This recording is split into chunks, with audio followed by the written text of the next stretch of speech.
It's grown to 9/10 of a second over Italy. So if Apple can just hang on here and keep the flow going, he's going to put away another gold for the United States in the 4x100.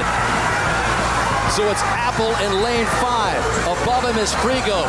The closest to him, the Italians, are going to be left behind by the United States, who are going to put away another gold medal in the men's relay. Welcome to SicEm365 Radio. Oh, little step back. Beautiful on the score for Steve. SicEm365 Radio is presented by IdealMRI.com. High-quality MRIs for $497 or less. IdealMRI.com. Your health is important, so is your budget. Here's Elliott. He will get it.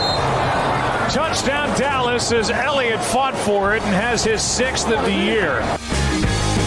The 3 o'clock hour is sponsored by Waco Custom Marketplace. Meats, sweets, Texas treats, and a cut above the rest. 425 Lake Air Drive, Waco. That one picked off, and it's a pick 6 by Jalen Petrie.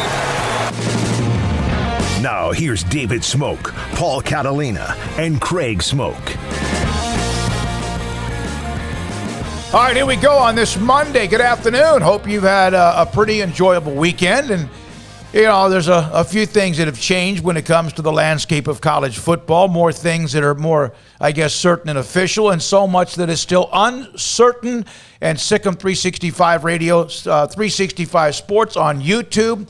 I was able to stay in touch with so many of you over the weekend on the text line, and I mean, a lot of you that didn't even know we existed in Wednesday, a lot of you did, but we do appreciate you joining us now on Mondays through Friday from 3 p.m. to 6 p.m. Paul Catalina to my left, Craig Smoak to my right. I'm David Smoak. In the studio, we got Emma and Marquise. Deontay Epps, a good friend of ours, is here. Hayden Bumpus and also Armstrong Sims as we take you to 6 o'clock. 3 guests today. Nicole Arbach of theathletic.com at 5. We'll have Randy Peterson of the Des Moines Register, covers Iowa State, 3:30 and 4 o'clock. AP's Ralph Rousseau. Well, I see breaking news, and I know that there was speculation that UT and Oklahoma were going to get out of the grant of, not out of the grant of rights, but they were going to inform the Big 12 that they were not going to be a part of the next discussions. So not really breaking news, but it became official the day after the Big 12 sat down or had a conference call with the presidents of Texas and Oklahoma. Paul, what really has changed other than now things are official? Nothing. I mean, nothing other than the Big 12 got to hear the "it's not you, it's me" breakup from them yesterday. You know, it's not you, it's us. We appreciate it, but there's someone else and we love them more, and that's where we're gonna go, and it's better for us, and blah blah blah blah blah. That's what they heard. The only thing that's different is that the Big 12 has heard why Texas and Oklahoma think they suck. Yeah, I would agree with not much has changed in terms of kind of the direction that we're heading. I would say I think Texas and Oklahoma very much said it's you. I think that they've made it very clear that the Big 12 is not for them. And, yeah, there is somebody else they're looking at, but it very much has to do with the fact that they don't like who they're with currently. They've made every comment or move to suggest that they do not care about the Big 12. I don't think they've ever really cared about the Big 12, and they certainly don't care about the Big 12 and what happens to it moving forward. The biggest thing to me is that the Big 12 came out and had their statement and obviously finally had those conversations with the Texas and Oklahoma officials, and like you said, not much has appeared to change there, but just hearing from the Big 12 side of things, I guess was nice to hear, just at least something from their end, although it doesn't really move the needle all that much. So I think we're headed to the same place. The most interesting thing about this now is going to be what these 8 schools do, because they can either stick together and trust each other and get a boatload of money from Texas and Oklahoma and remain a Power 5 for the foreseeable future, and maybe use that money and use that Power 5 status to leverage themselves into a situation where they remain a Power 5 and they're able to invite some more teams in. But, I already see Iowa State fans, well, if we in the Big Ten, we've got this and we got that, and Kansas fans, this and that. And so that's what school officials, I imagine, are doing as well. And so that's going to be the key. Can they keep it together to get that boatload of money from the Longhorns and the Sooners and maybe twist this into a new-look Big 12? Or is somebody going to get cold feet or get nervous and be the first to jump off the ship and then everybody else follow after? And then the conference just dissolves. Texas and Oklahoma owe no money. That's the next pivot point. Well, that's the thing is they have there's several legal options that everyone has. Like the one that Bob Bowlsby said in his statement today was, we look forward to remaining together until 2025, which I don't think any of us think is realistic in the long scheme of things. But that would be like the first thing is like, all right, well, 4 years from now, Texas know you are going to leave and we're going to play like nothing's wrong until then. Which is not going to happen, obviously, because television contracts will get accelerated and let's do this now, 12-team playoff, all these other factors that'll be involved in reshifting the conferences. The other thing is the Big 12. All right, if Texas and OU tell them that they're not good enough, the Big 12 would be naive to think that that's just their opinion. Because they'd have to go, well, what are we doing that's not good enough? And what in the next 4 years can we do to make ourselves good enough? And that's a question that's really hard to answer. Well, here's what I do know. And on occasion, just kind of, shuffling through some of the reports and also fans and of various schools from the SEC, Pac-12, Big Ten, ACC, and whatever is left of the Big 12. Whatever you might think you've heard, it most likely isn't true. As far as, Oklahoma and Texas, we know that story. But others, as far as who's connected to what conference right now, is absolute speculation. No matter how much you want to believe, Randy Peterson will join us for the Des Moines Register, and we're going to kind of go through the next 2 to 3, 4, maybe 5 days throughout this week with not only schools left in the Big 12, whatever's left of it, but other places as well around the country to kind of get their feedback as well, even some teams in the SEC. But right now, and I've made, I had a couple of 2 or 3 conversations with, I think, those who would probably tell me if I was asking the questions or they were going to give me at least some I guess, meat to chew on. Right now, it's all a crapshoot. It is absolutely, there's no question. All 8 teams in the Big 12, in my opinion, have reached out to every major conference to at least see or judge if there's interest. And I'm sure some of them, if they didn't call back, they sent a text that said, no, not at this time. It doesn't mean all of them, but I'm pretty sure a pretty good majority of them have not gotten the response perhaps they want. Now, that doesn't mean at some point things will change. So we'll get a feedback from you as well on the YouTube channel, 365 YouTube, and also the text line, 254-339-1122, the number to call us as well if you would like. And I think what I love most about last week, obviously the story just blew everything up, is how many different states we heard from and different fan bases we heard from, and those, of course, who have been a part of what we've done since April of last year. I don't know. I've seen Baylor as, power rankings of who has the most options. I've seen Baylor as low as 8. I've seen them as high as maybe 4, 3, something like that. I don't know. And those who are writing those columns don't know. But that's their opinion, and they're allowed to have one. There's a ton of things you can throw at it. Like, me personally, I think the team that's the most scared should be TCU, considering that they're the newest Power 5 of all those teams. The only reason they're in the Power 5 is because of A&M and Missouri leaving the conference in the first place. But they are still in a major market, even though, like Houston, they don't draw those type of eyeballs that A&M or Texas or Oklahoma drive. I mean, can we be honest? They're not that much of a pull just because they're in Fort Worth. Like, let's be honest. I just said that. But they still at least have that connection sometimes where Baylor's in Waco. Right, I get that. But I even then, I think that's very loose. I don't think TCU powers the Fort Worth market. I think you can get Dallas-Fort Worth eyeballs without TCU relatively easily. I don't think if you lose TCU, then all of a sudden DFW doesn't watch college sports anymore. So I know what you're saying. Yeah, they've got a better city, and I'm not doing a direct Baylor-TCU comparison. I'm just talking about TCU in general.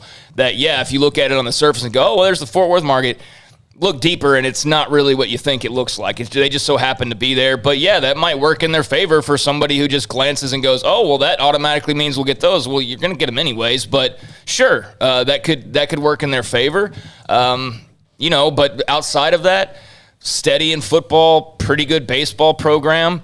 And I'm sure there's some other sports I'm not thinking of that they're good at. But, they're pretty middle of the road to average in most everything else. So I don't know how they would be viewed. But, yeah, they're in a similar spot to Baylor, no doubt about it. Similar school sizes, similar the Christian background, so to speak, even though Baylor's a lot more in that avenue than TCU has been for quite some time. But certainly, I bet they're a little nervous right now. I do. I agree. I've seen some of you with, I think, hey, take Oklahoma, an SEC fan.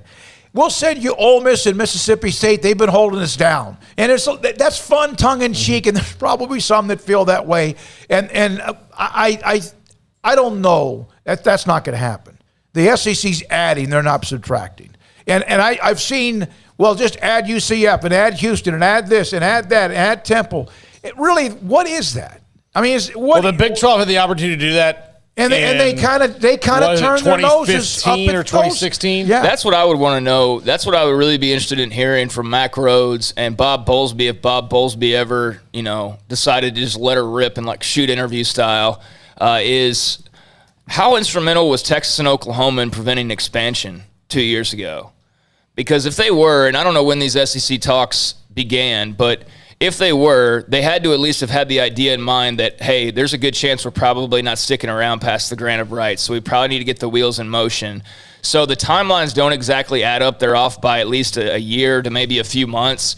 But I'd be very curious to kind of know how instrumental they were in that, because if they were highly instrumental, since they are the two schools with the most power, it would just really make me wonder of how far have they been thinking about this, going back, and was that maybe in some ways intentional? So, and maybe they weren't instrumental at all. Maybe it was Baylor and TCU and Kansas were like, no, let's not bring in Cincinnati. But regardless, that was a time period you look back on and you go, I just wonder if some of those group of 5 schools that had to do their whole big rigmarole presentations that they had to get to the Big 12, and then the Big 12 was like, And it always felt like a dog and pony show. Yeah. It never felt like anybody was legitimately being considered. It sounded like nothing but, hey, we're going to talk about doing this because we're supposed to be talking about doing this. Like yesterday's conference call with Texas and Oklahoma, that let's check this off the list. Yeah, it's pointless, but we got to do it kind of thing. Yeah, I think that's kind of what Big 12 expansion, because, think about it. We heard about it, and then it was just like they're potentially talking to schools, and then it just went away. Like nothing ever really came of it, even though the schools themselves were clearly,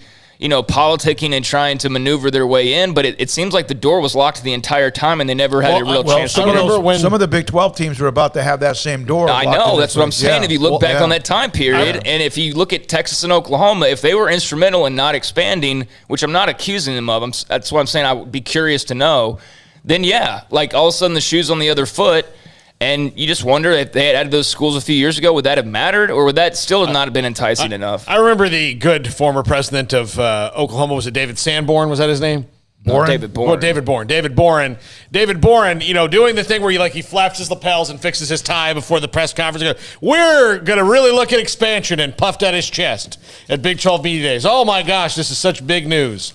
And then 3 months later, it was like, we got a couple emails, and we decided it was not really worth our time. And now those schools that had to do that are like, oh, yeah, you got all big and tough now. Let's see how the other half lives. Well, now the other half might be joining them. Yeah, I know. That's what's wild about it. We have questions from you and comments from you on the text, on YouTube channel, at 365. And let's go straight to some of the calls as well. 254-339-1122. Raymond in Oklahoma, you're on SicEm365 Radio. Thanks for your call. Yes, I'm a huge Pokes fan. I'm just wondering what you guys think. Because of Oklahoma State not being academic with the Big Ten, I still think they might join the Big Ten because of, I look at the wrestling program, and the only Pac-12 wrestling that comes to my mind is Arizona State. So what do you guys think about that? Well, I'm not trying to, throw a wet blanket, but the wrestling program's not going to be the difference in anything they do. Yeah. And I know they have it, and they're really good at it. Oklahoma, Iowa State, some of the schools in the Big 12, it's just not everybody participates, but that's not going to push the needle in any way, shape, or form. I'm not one of those that, I'm not even a fan of any specific school in the Big 12. I cover everybody. I'm not going to sit there and go, well, Oklahoma State's this, or I'm not that kind of person. That happens when you have realignment. Like I said, everyone wants to compare their size. I wish Oklahoma State the absolute best of luck. I hate what's happening to them as much as I hate what's happening to TCU, Texas Tech, Baylor, and anybody else. Yeah, and I would say that's probably why Kansas and Iowa State are making, if they're making a push right now for the Big Ten, it's because they can say, listen, we're already American Association of universities were the closest to you guys. You know, nobody's going to be mad about, you know, what's the difference between, you know, traveling to Nebraska and traveling to Lawrence? Really nothing. So, you know, let's go ahead and book this. Let's get it done and move as fast as we can. So I think that's why those two schools are doing that. And then they don't have to make the pitch of like, well, maybe one day we will be. You know, we'll apply. Well, there's going to have to be some concessions on the part of these conferences if they want to be mega conferences. Mm-hmm. If you're the Pac-12, you're going to have to strike down maybe some of your political leanings. You're going to have to maybe change some of your academic standings if you're a conference like the Big Ten. Oklahoma State, for example, and I have to give credit to a guy named Matthew Ray. He just randomly tweeted this, and I happened to see it searching. But according to U.S. News, Big Ten only has one school not ranked in the top 100 academically, which is Nebraska at 133. Mm-hmm. Oklahoma State's 187, according to U.S. News. So they're even farther out of that realm. So, again, if you're the Big Ten, are you going to be, like, concrete about a certain academic standing, or are you going to go like, hey, we could add a really good athletics program in Oklahoma State? If I'm the Big Ten, I would be interested. If I'm Oklahoma State, I would certainly be interested. I think the Big Ten would be a great fit. And to your point about wrestling, no, that's not going to be a sport that gets them into the mix, but it's one where they would fit in very well, and they would slide right into Big Ten wrestling and be like they'd always been there. So to that point, I think that, yeah, that would be a great fit for them, but it's not going to be, a factor in what pushes in that direction. So, yeah, some of these standards are going to be interesting to see. Is the Pac-12 going to be as stringent about who they allow in? Is the Big Ten going to be as stringent about who they allow in? Because if not, then that opens the floodgates even more, and then you can, really start taking a look at, okay, Oklahoma State, despite maybe not having the same academic level, they could go to the Big Ten.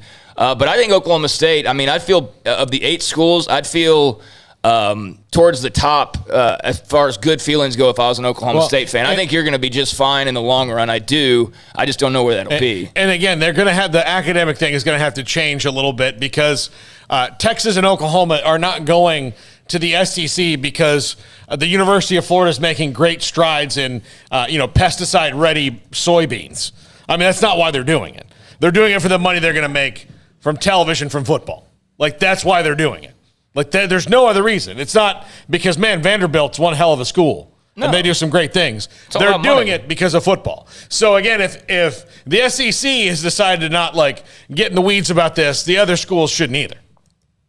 254-339-1122. There's so much to get to. A South Carolina fan, Oklahoma fan, Auburn fan, and others from either YouTube, text line. We're going to do that. Let's take one more call. Randy Peterson from Iowa State's perspective. He covers Iowa State for the Des Moines Register. Longtime columnist and writer will join us at 3:30. Nicole Arbach and also Ralph Rousseau today on the National Perspective, Associated Press, and theathletic.com. Matt in D.C., you're on SicEm365 Radio. Thanks for your call. Hey, guys. Thanks for taking my call.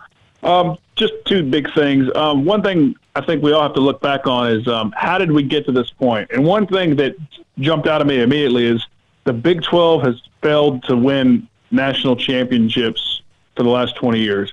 And I did some research. Going back to the BCS, the Big 12 played in 7 title games, and we went 2-5. If we flip that to maybe 5-2, Oklahoma, Texas has a few more. And then let's just say OK State pulls out that 2011 title, K-State 2012, and maybe Baylor TCU wins another one. You got 6 schools winning national titles, and that's basically, I think, how we got here. Had we had 6 teams with national titles, we'd be making $50 million a year as a conference, but we didn't. That being said, moving forward, all I want to see this conference do is just be proactive, please. Just be proactive. Go expand. You have to. I was looking at the AAC. Let's go poach some people if we have to. Just come up with a list of teams, big enrollment, big cities, whatever it is, then go to the network and say, hey, here's our plan for expansion. This is what we want to do over the next 4 years. At the end of the grant of rights, we're going to have these 14 teams. Give us an estimate on what the TV payouts could be. Just have a plan. That's all I want. Just be proactive, guys. Thank you, Matt. Appreciate your call in D.C. Appreciate that. From John S. on YouTube, in terms of geography, the schools fly direct charter planes to each city, so flying is not a big factor anymore. From Centerpoint Media, Oklahoma, Texas fans should start chanting SEC at home games to get some practice. Yeah, that's what A&M did. That's what they did. When A&M, in fact, I remember this on a lot of the things that last year when they were still a part of the conference. That's what you do. That's what you do. And I'm sure that if, in fact, they lose Oklahoma and Texas in anything, the fans across the way might even say that as almost like as just being smart ass. Well, that's what teams do when they beat SEC teams in bowl games and national titles. They do that all the time. All right. Chanting SEC. Baylor fans chanted that against Vanderbilt at the Texas Bowl a few years ago. I mean, that's just because that was just like beating Alabama. But it's the chant that all SEC fans go with. So when you beat one or you're beating one, and that's the one you throw right back at them. So yeah, I'm sure there will be a ton of back and forth with that this year in the Big 12. It's going to be a very awkward year. That's going to be something to see when teams are, like Oklahoma and Texas are traveling to other places. It's already spicy as it is, but I think especially now there's going to be some really personal feelings going on for a lot of the fans out there, and rightfully so. And, there's 8 teams whose futures are hanging in the balance. They're on thin, they're on life. They're not life support, but they're close to it. Paul? All right, T-Rex, you're on SicEm365 Radio. Thanks for your call. Hey, gentlemen. I mean, it's just great to follow up Matt in D.C., all great things come after something bad. Anyways, here's what I agree with your statement that wrestling doesn't move the needle, just like any other small sport. And, with all due respect to those sports, I'm somebody that goes to all those. But people just need to realize that football will always be king. And that's what matters. I mean, obviously UT hasn't won a playoff game in basketball, and who knows how long? It's hard to count that far back. I mean, I do have a La Vega education, so it's already hard enough to count. But obviously basketball, matters, but football will always be king, and then everything else comes after that. So we just got to get that out of the way. And then I agree. I want the Big 12 to be proactive. I would love for the Big 12 to stay together, but if it doesn't, Baylor has to do what's best for Baylor. I know there's everybody, and the mom talks about all the different options, going independent or joining a conference for this sport or whatever the case is. People that make a lot more money than we do will be the ones that know what's best and make those decisions. So we just got to wait it out. And that's my main point. What's it been, like a week now? I thought this would have, we would realize, like, we just need to sit down and calm down. We got through it, 10 years ago. I know it's a little bit more turmoil now because now it's the Big 12 could be completely gone versus just a couple teams leaving. But I think we just need to take a seat, sit down, relax, and realize no matter what happens, there's nothing that any of us can do about it. People make a lot more money to make these decisions, whether we agree with them or not. They make the decisions. Our influence as fans doesn't mean a damn thing to them. The only thing that we can do as fans is go buy tickets and show up to games. And in case you didn't know, Baylor fans, single game tickets are on sale if you're a Bear Foundation member right now, or you can jump on Wednesday morning at 9 a.m. and buy single game tickets. Let's sell out McLean, do your part, sell out Texas State, sell out every road game, do whatever it takes. If we want to be attractive, we have to show that we have fans that show the hell up and are loud, and we win football games. And you start winning football games when your fans show up to games. Let's do it. Do what you can, Baylor fans. We can't make the decisions behind the scenes, but what we can do is show up to football games. SicEm Bears. All right. Keep doing what y'all doing. I love that y'all get nationwide coverage. Thank you, T-Rex. Appreciate you being a part of that as well. 254-339. You're right about the tickets and also packing the stadium. Baylor's not always done that, but he's right about it. No question. All right, Andrea in Austin, you're on SicEm365. Thanks for your call. Thank you so much, guys. I appreciate it, and I've been enjoying listening to the show. I guess my thing is this. I'm kind of in a different scenario. Growing up in Austin, of course, my family, all of us grew up Horn fans, and we love UT, have a lot of UT friends, etc. I have family, in particular my kids, that attended Baylor, so I have a lot of love for Baylor. I love the Bears, love what's going on. And listening to some of the people talk down here in Austin, I just want us, I can say, as Baylor fans, to just have some dignity with whatever's going on with this transition, because I'm tired of Austinites talking about, oh, Baylor and the other schools are begging, they're crying, they've been riding coattails all these years, and, too bad they didn't have a plan, and, just those things. I'm just like, hey, let's, like one of the callers said, let's get a plan, let's move forward, let's do what we need to do, let's show some leadership. And, I'm like, let's get this thing done. But, I don't like the whole lack of dignity thing, I guess you might say. Mm-hmm. But, definitely enjoying the show and appreciate you guys. Thank you. Appreciate you, Andrea. Appreciate your call from Austin. I agree. That's kind of what I said. I don't want, like, Kansas State to be left behind anywhere, and I'm not going to say they can't go anywhere. I don't want to see any of the remaining 8 teams possibly lose their athletic future as far as big boy sports and athletics and football. I don't. Yeah, it's easy to have that city sucks, or that team doesn't have great fan base, or there's not a lot of alums. These guys are where they are now for a reason. There is a reason that they have still survived this long in the Big 12, despite some of the crack-ups, and I wish them all the best of luck, and I agree. You know, you can tell a lot about a person's character, the way they treat somebody that can't do anything for them, and the way that Oklahoma and Texas are treating the other 8 schools right now, or the way some fans from those fan bases are. It says a lot about their character. If you are if you're out there trolling and stuff, that's one thing. But if you're really just getting delight in, like, we're screwing over these schools and their futures are bleak, UT this, OU that, then you're just a jerk. Like, I mean, it's not that serious, although it is serious for the schools that are involved. And if you're really finding joy in a backhanded, in the dark stab in the back by these 2 schools, I mean, if you're on those school sides, then I get it. You're celebrating that you're safe, but I wouldn't be celebrating. But maybe it's just me. Maybe it's just my character. I wouldn't be celebrating and go, Iowa State, TCU. That's just what jerks do. So you probably got a small segment of just jerk fans, and I don't think it speaks to the majority of college football fans, because based on what I've seen, the majority of college football fans are, going, geez, what's going to happen to these schools? Or they're saying, you know what, this kind of sucks for college football. This isn't that cool. It all sounds great, but I've always been sort of against the idea of turning this thing into the NFL, and that's exactly what these moves are doing. They're just basically turning it into a mini NFL conference, and the other conferences are going to respond by trying to be as NFL as they can be. So, it sounds like you heard a lot of jerks on Austin radio, and anybody celebrating, the other's demise, I think, are just jerks. All right, here's from an Oklahoma fan, just to get a perspective, and then we have to break for Randy. As an OU fan, I feel awful for the rest of the conference. Don't want to excuse what we did, but give insight on why we may have done this. Oklahoma is super in debt as a university.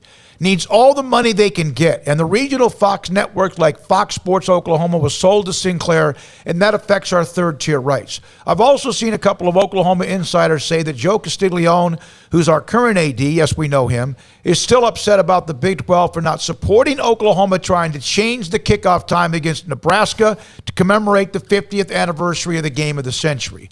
I don't think that specific game is why they decided to move to the SEC, but there's something behind that. Fox's response has been, well, the 11 o'clock game is like one of our primetime games. That's one of their highest watched games. But I get that. 2:30, 6, 7, whatever. That's their big game. Noon kickoff. That's what they say all the time. That doesn't mean that you have to like it, but in certain cases, that's what they are. And they did get an unfair amount of 11 a.m. kickoffs. They really did. For a program of that status, you check the schedule, and every single week practically is 11 a.m. So I can see where that would be annoying. Now, enough to just bolt the conference, no. Because obviously, in hindsight, do you think if Oklahoma really wanted that changed and their alternative was, okay, if you don't do this or find a way to do this, we're leaving, you don't think they'd switch those kickoff times around in 2 seconds? Of course they would. So it wasn't a major enough issue to actually do something about it.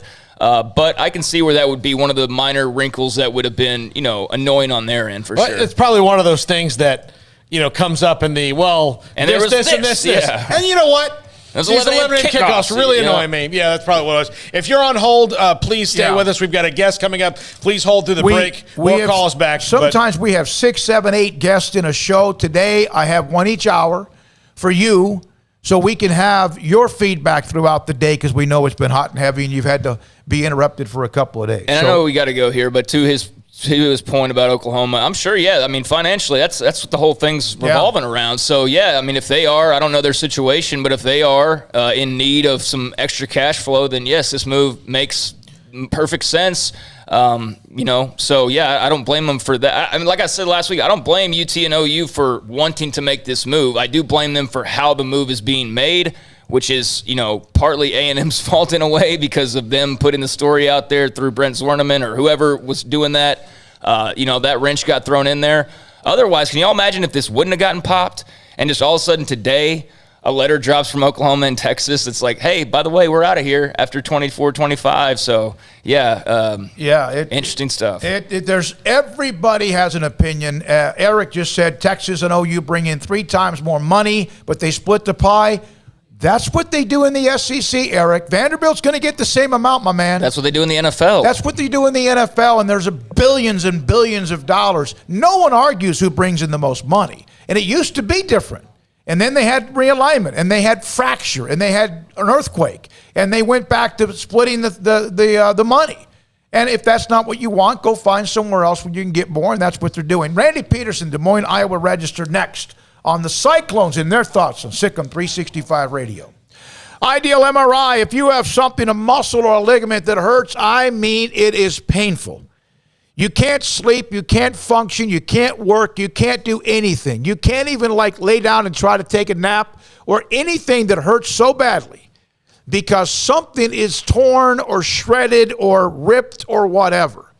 And if it's your shoulder, I've had a torn rotator cuff and also a detached bicep before. Southwest Sports Medicine and Orthopedics, one of our sponsors, they did an MRI, found it, fixed it back in 2015. It has been great ever since. But Ideal MRI now is a new animal, state-of-the-art technology who can also find whatever your orthopedic surgeon wants to see a better picture of.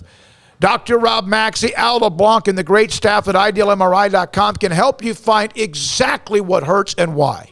And then somebody can fix it. They'll send the video. They'll send the pictures. They'll talk to your doctor. If your doctor brings up you need an MRI, remember, IdealMRI.com. Make the summer sales event is going on now at Allen Samuels with the all-new 2021 Jeep Grand Cherokee L. Now arriving and in stock, this beautiful, rugged third-row seat carries the prestigious Jeep heritage. The 2021 Jeep Grand Cherokee L Laredo or Limited. You pick. Have total values of $2,750 or 0% for 48 months, plus $1,000 in bonus cash. Allen Samuels. Come by. Let's be friends. See dealer for details. All offers have credit requirements. Grant Dideker, under the umbrella of Texas Farm Bureau Insurance, McLennan County agent, but you yourself represent your own business, what you do with customers.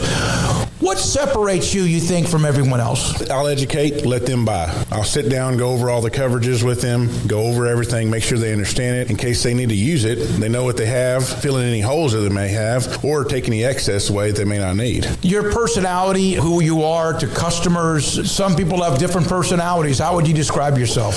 My dad was a coach and teacher. My mom was a teacher, for a few decades each. And again, just I teach, educate, let them buy. And, there's no dumb questions. My dad always said. Grant Dideker, Texas Farm Bureau Insurance, McLennan County agent. If someone wants to contact you, just straight on your cell phone? Yep, 254-265-0442. Grant Dideker, Texas Farm Bureau Insurance, a McLennan County agent. At Impact Research Institute, we can help you identify if you have non-alcoholic fatty liver disease and measure for liver stiffness or scarring. If you or a loved one has diabetes, high cholesterol, hypertension, obesity, or concerns about your liver health, Impact Research Institute may be able to help by providing liver health screenings quickly at no cost, physician counseling, and opportunities to qualify for clinical trials. Visit us at impactresearchtx.com for more. One size fits all. That may be all right for an adjustable belt or cheap sunglasses, but when it comes to your financial needs, no one wants a one-size-fits-all strategy. Ben Erlinson, your Edward Jones financial advisor, knows that his most important goals are yours. That's why he takes the time to understand your needs, knowing you. That's how Edward Jones makes sense of investing. Ben Erlinson, 100 North 6th Street in Waco, 254-759-8533. Edward Jones, member SIPC.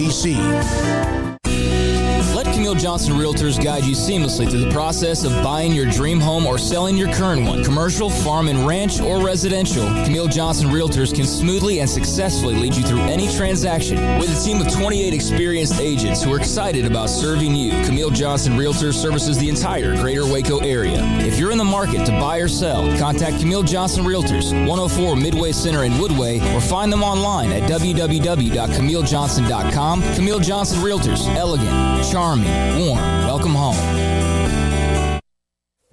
Stepping into a new pair of boots is great, but stepping into the boots of a U.S. Army officer can also add confidence and leadership skills to your son or daughter's career path. There are more than 150 occupational specialties to help them find the best fit for their future. See all the things your son or daughter can achieve in our boots at GoArmy.com. U.S. Army Waco Recruiting Company, 254-598-8131 or 254-776-1543. This is SicEm365 Radio. Text us at 254-339-1122. The SicEm365 Radio text line is sponsored by Riverbend Liquor and Wine, with the most extensive variety of craft beer in Waco. A hidden gem on Lakeshore Drive and 19th Street. So much to get to, so many texts that we cannot no way read all of them or respond to all of them, and or on the YouTube channel 365. But we're trying to give you different perspectives and angles of everyone that's kind of involved in this. And right now, that's probably maybe 65 or 100 schools in college football. One of them is Iowa State. They got a hell of a program. And Randy Peterson of the Des Moines Register joins us. Columnist has covered them a long time on SicEm365 Radio. Randy, thanks for your time. You do a great job with the Cyclones, among other things as well. What's it been like in Ames since Wednesday afternoon when the bombshell busted? I'm pretty sure everybody was as surprised as everybody else, including Bob Bowlsby and the other athletic directors in the Big 12 Conference. I think they probably pretty much fell asleep at the wheel on this one, just from everything that Bowlsby's been saying and doing, and especially at last week at Big 12 or 2 weeks ago, whatever it was, at Big 12 Media Days, where Bowlsby was asked the question about realignment, and he said that it's a moot subject, it's a moot point. He's not losing a whole lot of sleep over it or any sleep over it. And then here a week later, all hell breaks loose. So I think I know people in Ames are Iowa State fans are anxious. They have angst in their going through their minds right now. Wondering what's going to happen. And the Iowa State fans that I've talked to, I told them, I said, golly, just concern yourself with things you can control. That nothing they're going to do is going to change anything. And I told them to be careful what you read on the Twitter, or hear on anything see anywhere on social media. But everybody wants to know. So, and Iowa State is in the same boat. We've not yet heard from athletics director Jamie Pollard. So I think we're kind of waiting to hear from him. And I know Jamie's MO. I know he was waiting until stuff became more official. But from the letter this morning, it sounds like it's pretty darn official. Randy, does the administration, I mean, nobody's administration has said much, but do you get the idea that they would be confident about where they would wind up? I don't know that. I think so. I think they're confident that Iowa State is far enough along that football is going to drive this, and that Iowa State's football under Matt Campbell the last 5 years or so, it's become what Campbell called the laughing stock when he got here to national prominence. So given the support that Iowa State has for football, Iowa State is number 44 in revenue. And the basketball program is it's been good. Basketball crowds continue to be good. All the sports in the sports that matter, Iowa State is a player. So I think given that confidence, given those facts, I think Iowa State fans, and I think among administrators, there's a certain confidence that Iowa State's going to land somewhere. Certainly, it's not going to be in a conference. There's not going to be any conferences that are going to end up with money that SEC like money. But I think Iowa State fans are confident that they'll end up someplace pretty darn good. Randy, what are your thoughts on the idea, because Texas and Oklahoma at the moment, if they're to continue on their current direction, they're going to end up owing, as of now, the Big 12 a heck of a lot of money. Now, that would all go away if the other schools start to abandon ship and the conference fizzles away. What are your thoughts on the idea of the Big 12's 8 remaining schools sticking together, adding some more teams, and trying to keep this thing moving forward? I think that's what, from what the releases or statements that I've seen from Bob Bowlsby, that looks like that's plan A, is to go out and keep the Big 12 as vibrant, keep the Big 12 if you can. Now, whether that's 10 teams, 12 teams, 14 teams, I don't know. Whether if they want to go to 10, whether that means adding BYU and Cincinnati, that wouldn't be the worst thing in the world. But knowing also that that's not Texas and Oklahoma. There's no 1-for-1 substitution there unless you're getting Notre Dame and the New York Yankees, and you probably got a better chance of getting New York Yankees than you do Notre Dame. You're not getting Notre Dame. I think that would be plan A, while knowing that individual schools are either going out rogue and trying to do what would be best for their own school, which is what they should be doing, at least exploring, or going out and package deals, packages, saying if school A goes, you get school B and school C along with it. So the Big 12's got something to sell. So, my gosh, the most recent NCAA champion. So, and take away Oklahoma, but Iowa State football is still supposed to be pretty darn good and could be in the college football playoff mix. So the Big 12's got some pretty good stuff to sell. It's just a matter of who's buying. Randy, were you in Arlington for the Big 12 Media Days? I'm sure you were. I was. Okay. Yeah. We know Bowlsby got up on the big stage, as did everyone else, and basically was with us on our show for a long time, and even discussed how he thought realignment was just like basically almost on the back burner. And then less than a week later, there's this blindside news with Oklahoma and Texas in the SEC. There are a lot of people that like him, respect him. He's done a lot of things, and there are times I've been pissed off at him over things he's done or said. Should he? I don't think you could fire him now, but should he step down as the commissioner of the Big 12, or is that the worst time to do it because everything's so shaky? I think this is the worst time to do it. I agree with you that Bob got blindsided by this whole thing. Those administrators, Bowlsby and all of the athletic directors and all the university presidents, that's their job. That's one of their main jobs, is to make sure the Big 12 conference stays together. And especially when that conference is run by Texas and Oklahoma, essentially, my gosh, you got to make sure your anchor stores are happy. And if they're not, you ought to know about it.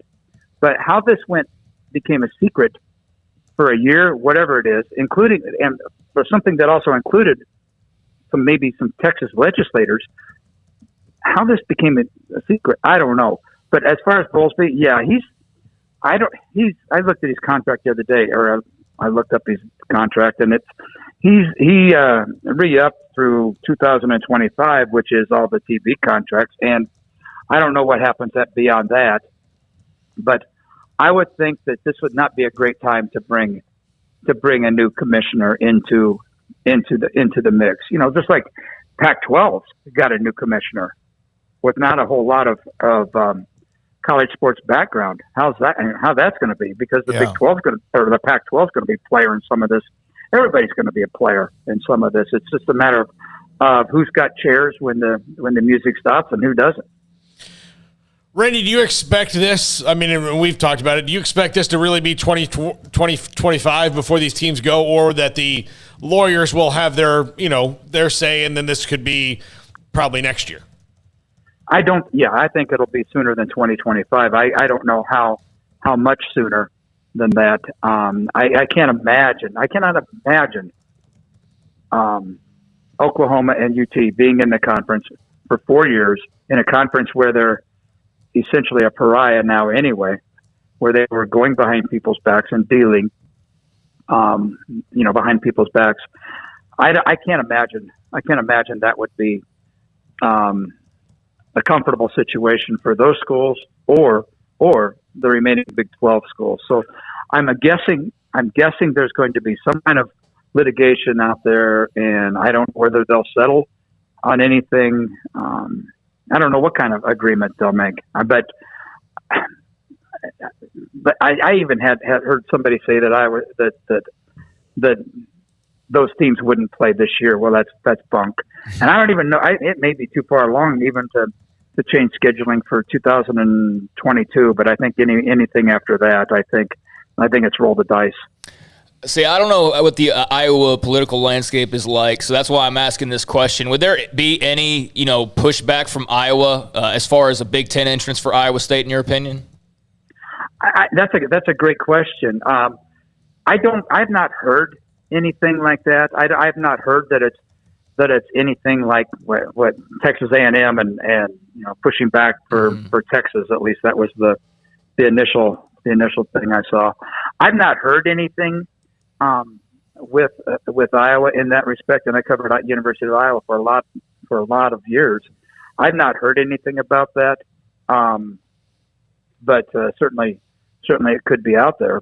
I mean, it could, but University of Iowa just is now transitioning a new president also. So I mean, it's transition everywhere. But I've not heard anything to make me believe that the University of Iowa will do something to block the Big 12. And here's one more thing in that respect. Barry Alvarez, let's not forget the role Barry Alvarez, the former athletic director at Wisconsin, could play on this. He's serving as a consultant for Wisconsin athletics right now, I believe, or something along those lines. Jimmy Pollard came to Iowa State from Wisconsin. So Barry Alvarez still wields very much power in college football, and including the Big Ten. So I'm just kind of connecting some dots there in my own mind and saying, well, Iowa State might have a spot with Barry there, but who knows? But exactly. That's kind of the things we're all looking at, that's crazy sometimes. Yeah, I started the show today, and I even mentioned it, all of us did last week, and I think you're right, Randy, what you said, I think as well. Don't believe everything that's on Twitter, and surely even if it's somebody that's someone, has a lot of respect and has been around, like, USC and Oregon are in talks with the Big Ten. We don't know that, and I mean, if the writer does, that's great, but there's so many scenarios. Do you think that the Big 12 can survive if they add, and it would depend on who, because I'm not sure anyone would want to come to this conference unless they're a group of five, and even some of them would say no. Do you think they can survive this? I think they can survive with the right teams. I don't know whether they can survive going with a 10-team conference, which to me would mean adding Cincinnati and BYU if that's all possible, and not knowing the breakaway contracts for them, or BYU probably wouldn't have any, not knowing the breakaway contracts, whatever. But I think if the Big 12 has to do something, they've got to go 12 or 14. And then I think maybe, and knowing full well that that the teams are not going to be getting as much money as they got from when Texas and Oklahoma were in the conference. But the Big 12 goes 12 or 14 teams, gets on the offensive instead of playing defensive, gets on the offensive. I think the Big 12's got a shot, and I think the Big 12's got a shot anyway. I mean, unless the whole world goes to, what would it be, 4 16-team conferences? Yeah. I don't know. So, I mean, then they certainly have a place somewhere among the top 64 teams, but I don't know whether the Big 12 would be, it would be called the Big 12 per se. I don't know. All right, buddy. Thanks, Randy. Appreciate your time. Randy Peterson, the Des Moines Register, covers Iowa State, covers the state of Iowa, does a great job with it to give us the Cyclones perspective. Tomorrow, we're going to get the Texas Tech perspective, among some others, and we'll also get the perspective of some of the schools in the SEC and even around the country as well. One quick basketball note, Gonzaga and UCLA, remember that classic semifinal game? They're going to play in late November, November 23rd. Jeff Goodman had this at the T-Mobile Arena. I think that's in Newark, but they're going to play in a rematch of that semifinal, which is never as good, right, as the one the first time. And this is SicEm365 Radio. PettyClinicLowT.com. Dr. Kent Petty can help you become the high-performance man that you want and need and maybe used to be. Petty Clinic Low T. If you call them, contact them, go to PettyClinicLowT.com, the top left part of their website. You can see an email, and also there's a phone number. Tell them I sent you. And Dr. Kent Petty and his staff will set you up to get your blood work, lab work, and then the testosterone levels in the blood work and lab work comes back to him. He'll study it, dissect it, look at it, and then see if your testosterone levels are too low. And perhaps that's why you aren't quite what you used to be. It could be as much as maybe even affecting your sleep. It could be, of course, your sex drive. You see that all the time. Watch TV and see all of the commercials about that. Dr. Kent Petty can put you in a program to help you become the high-performance man that you want to be, used to be, and need to be at PettyClinicLowT.com. Y'all listen up. Let me tell you something about group meals from Rudy's Barbecue. It's got all you need for all the folks you gotta feed, smoked meat, sides, and more. There's everything down to the tablecloth, just like the one that you see at the store. At a bridal shower, it's better than flowers. And a long distance meeting, it'll pass the hours. It'll feed all the cousins at a family function. It's better than potluck at a church luncheon. Next time you need to feed 10 or more, call and order a Rudy's group meal. Next in line. Rediscover the thrill of driving with power and exceptional handling and control in a new 2021 Cadillac from Richard Car Cadillac. Whether you drive the dynamic 2021 CT4 or CT5 sedan or the sporty and spacious XT4, XT5, or XT6 lineup of SUVs, starting at only $32,900, the Cadillac of your dreams is waiting now to make your 2021 an exceptional year at an affordable price. Test drive from the expansive selection at Richard Car Cadillac or let us bring a test drive to you. Go to richardcarcadillac.com to schedule a test drive today. At Ideal MRI, we feel blessed to be a part of the Waco community. We're a small family business right here in Central Texas, and our goal is to bring down the cost of healthcare while maintaining high quality. At times like this, the cost of healthcare has never been more important, and unfortunately, significant illnesses and injuries still occur. That's why Ideal MRI is open and here to serve you through the difficult time. We offer premium MRIs just like a hospital with state-of-the-art technology and specialists, but you'll pay less. Sometimes thousands of dollars less, whether you're using insurance or not. At Ideal MRI, we accept most insurance and there are no hidden costs, even offering financing if that's needed. Everything included in the price, and you'll not get something as a surprise in the mail later on. If you need an MRI, ask your doctor about Ideal MRI. They'll know. You can schedule an appointment safely from home online in minutes at idealmri.com or give us a call, 833-IDEAL-MRI, idealmri.com. With more than 160,000 alumni worldwide and counting, the Baylor family is growing. And through the university's expanded Baylor alumni program, the family is growing closer. With hundreds of local volunteers planning events in cities and towns around the country, you can gather with fellow Bears no matter where you are. So, get connected, get something started, get involved, and make plans to get together with Baylor alumni. Visit us at baylor.edu/alumni. Southwest Sports Medicine and Orthopedics, the team physician of Baylor Athletics. Our doctors specialize in the diagnosis and treatment of any and all sports-related injuries. Celebrating over a decade of service in Central Texas, our doctors are equipped to handle a wide range of issues, whether it's your foot or ankle, orthopedic spine care, your hand or wrist, knee and shoulder pain, or if you're in need of our arthritis or total joint clinic. Come see us at the new Baylor Scott and White Ted and Sue Getterman Sports and Orthopedic Center. Trusted doctors at Baylor Trust, Southwest Sports Medicine and Orthopedics. Our goal is to get you back in the game. Riverbend Liquor and Wine has their easy-to-access drive-thru open and convenient and clean in-store location on the corner of Lakeshore Drive and North 19th Street in Waco. Riverbend Liquor has the best and most extensive variety of craft beer selections in Waco, and Balcones whiskey, including single malt, pot still, baby blue, rye, brimstone, and the all-new lineage in stock. Riverbend Liquor and Wine, family-owned and operated, and a hidden gem in Waco on Lakeshore Drive and 19th Street. And find out more on Facebook and Instagram. Welcome back to SicEm365 Radio. Have you subscribed to our YouTube channel? Do it today by searching SicEm365 on YouTube. All right, here we go, 3:54.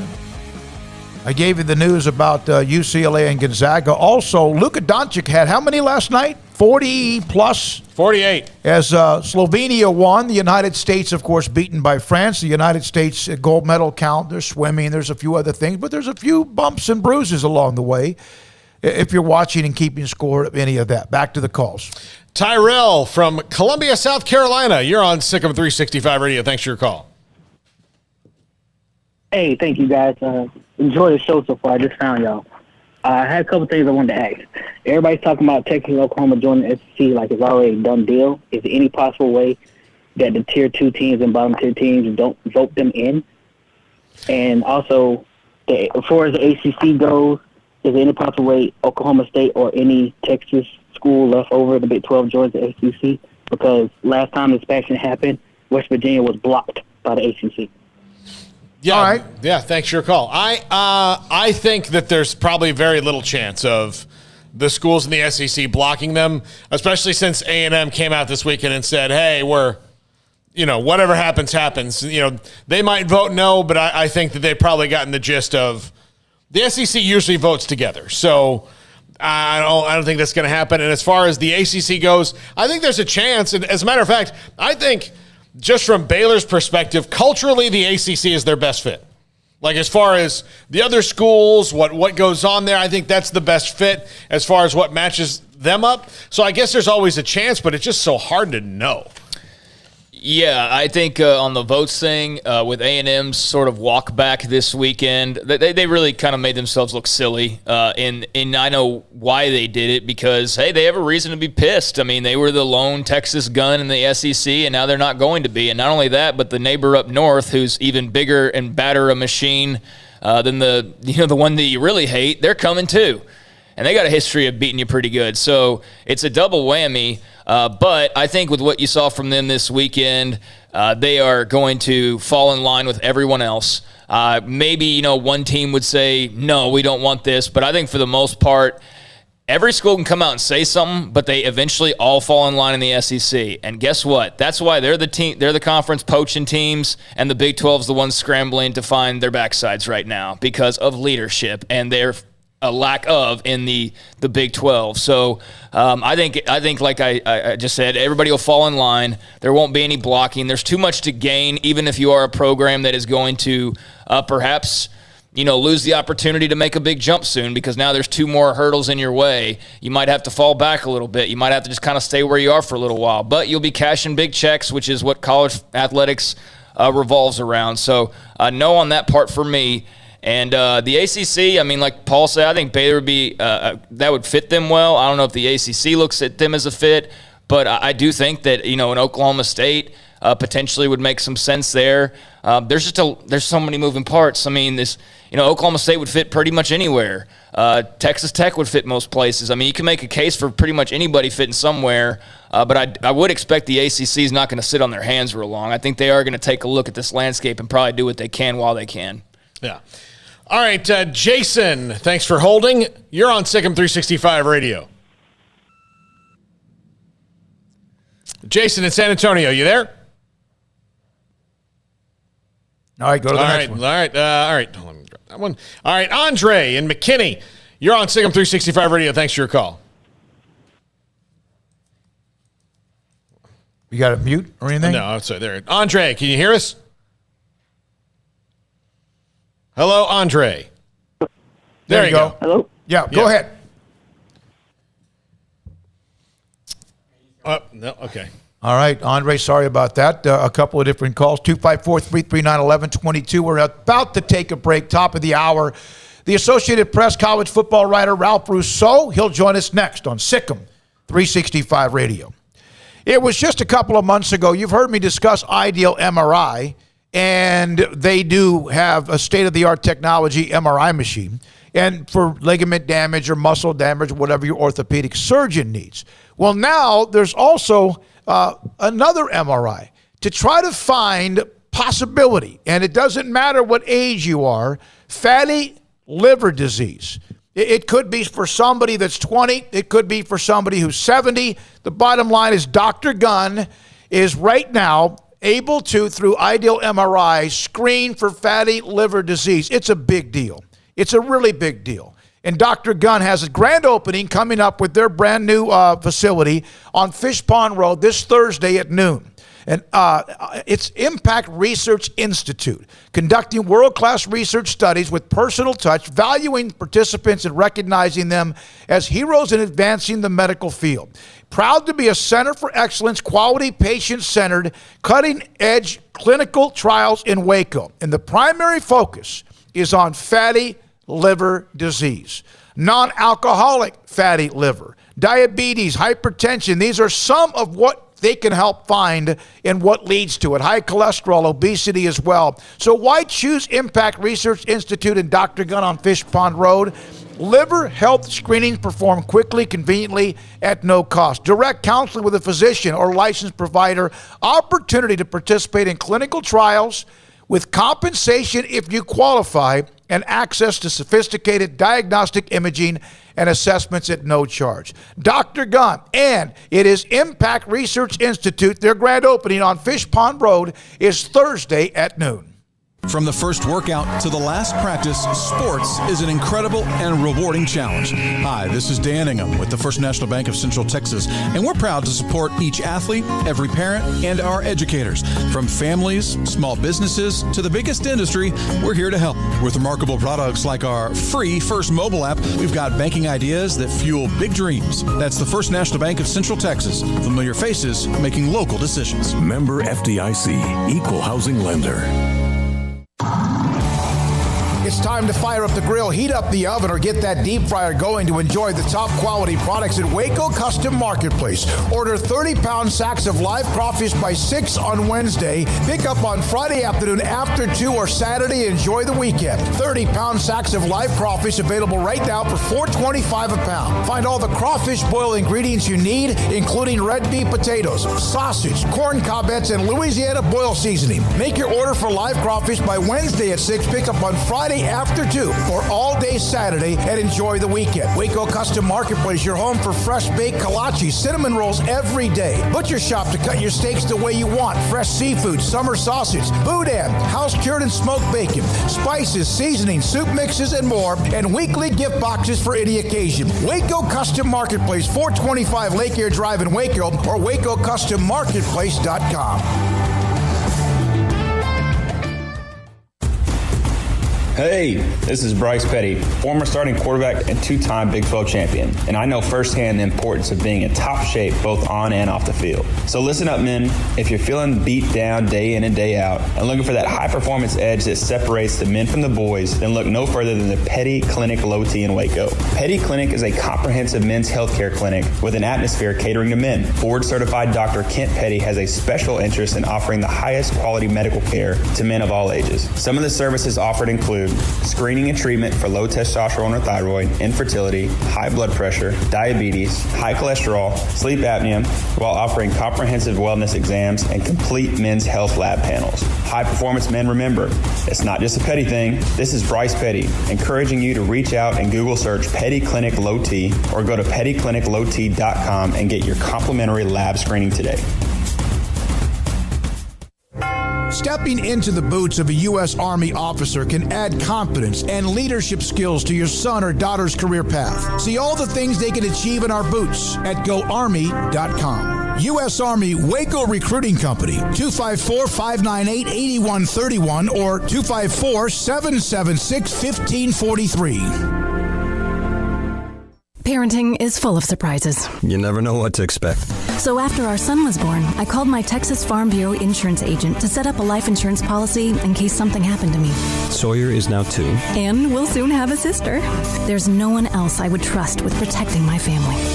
Stop by and see our agents at one of our 3 McLennan County locations. Coverage and discounts are subject to qualifications and policy terms and may vary by situation. Three Nations Brewing Company is a recognized award-winning brewery that has been recognized for being a community leader, a successful business, and most of all for brewing great beer. Three Nations offers the community something fun all throughout the week. Wednesday night bingo, Thursday trivia, New Beer Friday promotes fresh beer from their small batch system and live music every Saturday night. There are regular celebrations such as St. Patrick's Day, Switchyard, Cinco de Mayo, July 4th, new beer launches, dog rescues, annual anniversary events, and Oktoberfest parties. Three Nations is a dog-friendly and family-friendly brewery. Don't miss out on the fun. So come visit Three Nations Brewing Company on East Vandergrift off I-35 in Carrollton. Welcome back to SicEm365 Radio. Purdy escapes, throws downfield, and intercepted. Jalen Barnes comes up with it. The 4 o'clock hour is sponsored by Boozer's Jewelers, the wedding ring store, specializing in custom jewelry and repair, all in-house. Now here's David Smoak, Paul Catalina, and Craig Smoak. Ralph Rousseau, Associated Press, college football writer since 2005. He goes, I like to tweet about the Mets, sports in general, but college football butters my bread. Is your bread, is garlic bread good to you, Ralph? You like garlic bread? Oh, I mean, Russo, Italian. I mean, this is, come on. Of course, Italian. Of course, garlic bread is an essential food. It's like it should be part of most meals. If you're going to have bread, you might as well slap some butter and garlic on there. Does the Big 12 have any garlic left on their bread? I think what was interesting, the one somewhat interesting thing about today's dueling statements, Oklahoma and Texas putting out theirs, and then the Big 12 coming back later on with theirs. It was within the Big 12 statement, within Bob Bowlsby's statement, there was a not so subtle acknowledgement that they're gone. Now, we may have known that, but I think within the Big 12, I had heard through some talking to some folks that this idea of like, hey, listen, they're not going anywhere immediately. Maybe there's some time for us to change their mind. And they did get the meeting over the weekend with the president, so it sounds like they did. The Big 12 did all the talking. But I think the one thing I came out of today is this is not. There doesn't seem to be any going back now. This seems to be just a matter of when will Texas and OU leave. Ralph, do you think it's more realistic that these 8 stay together or that they just mercy kill this thing and move on? So that's an interesting question because there's a lot of different scenarios. I'll try to be as brief as possible. If you're asking me to pick one, like there's a whole bunch of different scenarios. I think the most likely scenario is the 8 stay together.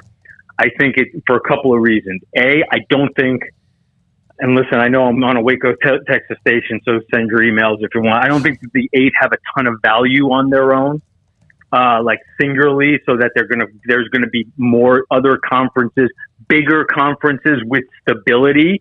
Because if you're gonna move now, you're gonna want to go to a more stable situation. I don't know if if like the Big Ten and the Pac-12 and the ACC are looking at these 8 and saying, yeah, they bring value. They can up not only they up our numbers, but they also up our value. Maybe I can see some scenarios, but I don't think they're going to get picked apart more. And if they're not picked apart more, then there's strength in numbers. I think the Big 12 goes away if it just gets picked apart. But if the 8 of them stay together, now all of a sudden they have some power to wield. And the power that they have to wield is there's 4 years of contracts here with the college football playoff that says they get $67 million a year, the Big 12, with the Sugar Bowl that says you get $80 million a year in the Big 12, and with Fox and ESPN, who have a clause, I've been told, that is like that if there's a substantial membership change, there could be some, grab back as far as some money. But there's a lot of money flowing into the Big 12 right now that a lot of schools would like to be part of, even if it's only temporary. Not to mention, you're going to have a windfall. I don't know what the size of the check Texas and Oklahoma are going to have to write. But again, if you're Houston or UCF or Boise State, like you're looking at that going like, I'll take a piece of that for 4 years. We may not have that in year 5.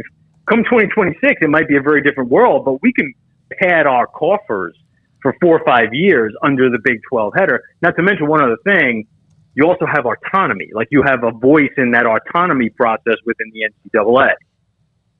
Yeah, I was reading actually a piece from CBS Sports. It said that the TV contract with ESPN and Fox contains languages that allows the Big 12 to reduce payouts and a loss of membership. That says the Big 12 could drop from $37 million in annual revenue to as low as $9 million per school with the losses of Texas and Oklahoma. Ralph, what are your thoughts on just this move by UT and OU in general? Obviously out of nowhere until the Brent Zwerneman report, and would have been just today, probably just would have been announced if not for that report. What are your thoughts on that move by those two schools?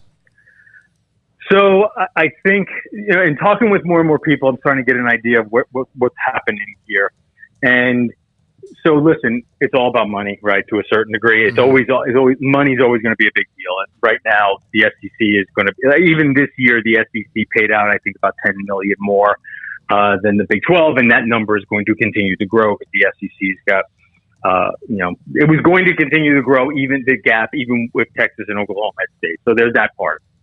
I think there is a part of it that is, and I reflect back to a conversation I had with Chris Del Conte a few years back. I think he had just moved to Texas from TCU.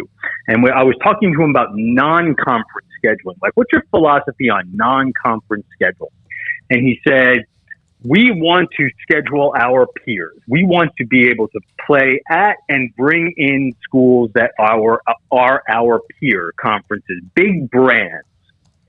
And as I was sort of reporting things out today, and I started talking to people who were saying things like, listen, I think Texas, they liked the idea of Auburn and Alabama and LSU on their schedule and A&M again on their schedule, as opposed to what they were putting on their home schedules in the Big 12. And I reflected back to CDC having that conversation and basically saying like, oh, that wasn't just his non-conference schedule. He wanted that to be his entire schedule. That idea of Texas views itself as the peers of Texas, the schools that are more like Texas are these SEC schools. And I think to a certain degree, Oklahoma does too. Like, the interesting thing is Texas is getting all the blowback and they are the villain in this whole story, or it certainly seems that way. And it's really shielded Oklahoma from sort of any responsibility here. Like, Oklahoma is not just a wallflower here. I'm not asking you to throw shade at either one of them. You can do whatever you want. But it's amazing to me how Texas has just taken all the arrows here, and Oklahoma is sort of standing behind it as if like Oklahoma was taken hostage by Texas. So yeah, I think those are the reasons why I think that those schools, I think they also see the future of of college football as being affiliated with the SEC. I imagine they are very tired of hearing recruits tell them, I want to play in the SEC, right? I don't want to play in the Big 12. I want to play in the SEC. So it doesn't matter how good your school is. I want to play in the SEC. I tell you, there's another part of this equation that doesn't get much heat, although I think fans are smart enough to realize you can point the finger at Texas. You can point the finger at their new best friend in Oklahoma. But ESPN had to ramrod this back months ago. They knew this was coming. That's why they also told the Big 12, right, Ralph, that they weren't going to extend the rights anytime soon. And they own the rights to the SEC network. They own the rights to most of the Big 12. Fox has some too. They own the Longhorn network. What am I missing here that they may have had as much to do with this with anybody, as anybody? So here's what I would say. Do I think ESPN is not somewhere involved in this whole thing, and that ESPN being a partner in this to the SEC and ESPN looking at this? In other words, I don't think ESPN is orchestrating these things, but I do think what happens with ESPN is you come to them, the SEC comes to them with a plan. Hey, what do you think about this? What do you think if we did that? And ESPN says, oh, that looks good. That's a good thing. Like, that's a good thing for us. We're not going to help you do it. We don't really have to help you do it. But we're certainly thinking that works for us in many ways. Mm-hmm. And the Big Ten, right? So I tend to be a little less about blaming ESPN, but the fact that they own so much of college football, that the college football world sort of revolves around ESPN, does make it a little harder for them to extricate themselves from these positions, right? They control the keys to a lot of what goes on here because they are paying so much money in ownership rights and rights fees. So again, like I said, I don't know if I'm about blaming ESPN for this, but ESPN sort of has to give like a nod to some of these plans, and it doesn't. And it would be hard to argue that this doesn't help ESPN because they want to make the SEC the focal point of their. They own the entire SEC, and now the SEC is better. So of course it helps ESPN. Was there anything? By the way, a lot of people in our YouTube chat room are agreeing with the ESPN part of this as well. Go ahead, Paul. Sorry. Was there anything really, just looking back, was there anything the Big 12, the other 8 teams could have done to really stop this in the last 4 or 5 years? I honestly don't think so. I mean, you can do unequal revenue sharing, but again, I don't even know if it's all about it. Listen, it's about the money, but is it just about the money? In other words, if cutting them in a little more, like, what does that do to the imbalance of that's not a real solution. I understand that those things were sort of on the table. How do we keep Texas and Oklahoma? And it's been reported here and there that, I'd even heard it too. Like, well, we'll give them a little more money. But what does that do to your conference? Like, is that a conference worth having if now you're giving Texas and Oklahoma a lot more? I don't see it because I don't see value in who else you could have brought on. You could say, well, 5 years ago when they tried to expand, maybe they should have done that. And having UCF and Cincinnati was going to change their minds, right? Was going to change Texas and Oklahoma's minds, but because they were now playing UCF and Cincinnati. So I don't know if I think maybe this was inevitable. I think the thing that I always felt would hold Texas and Oklahoma back. I always thought this more from Oklahoma's standpoint, but it makes sense for Texas too, was the idea of being the big dog, right? Oklahoma is not going to the SEC and winning 6 straight titles. It's just not. I'm not saying Oklahoma is going to become, Ole Miss or Mississippi State, but they're not winning 6 straight. Oklahoma's brand is trophies. They're not winning as much in the SEC. They're giving that up. And Texas, listen, on the field, they haven't been all that great, but they still hold a lot of sway, and they still are aspirationally the highest ceiling program within the Big 12. So again, I always thought giving some of that up or the potential of giving that up, giving up big dog status was the thing that would hold Texas and Oklahoma in the Big 12, or at least give them pause about leaving. But they certainly showed that, nope, we're fine with that, with being a little smaller fish in a bigger pond. We're going to go head over here and play SEC ball. So, Ralph, I've been saying since last week, I don't blame OU and Texas for the reasons you just mentioned, just the security, the money, the name, all that. It makes sense for them. But as somebody who's covered college football a really long time, and you're seeing all these changes happening, I think we all agree that NIL was something that was, that needed to happen. I mean, that was just right for that to happen. But seeing everything swirling and now seeing a move like this, what do you think about the future of college football? And we know it's going to look different, but how different do you think this is starting to become from, the sport that people grew up watching and falling in love with? Yeah, I mean, some of the changes I've liked, right? I think NIL was some of the things that kind of had to happen because it was just getting harder legally to make a case for against it. I like the idea of a bigger playoff, though. I mean, like, listen, in retrospect, a bigger playoff is what also helped this, right? Mm-hmm. Because if you're Texas, just as I said before, if you're OU, you're not winning 6 straight SEC titles, but now you don't have to make the playoffs, right? Because there are more paths. It might be a tougher path, but there are more of them to get you in there. So some of the changes I think have been positive. This one, I don't know. This one feels like Kevin Durant going to the Warriors, right? It was like, do we need this much power?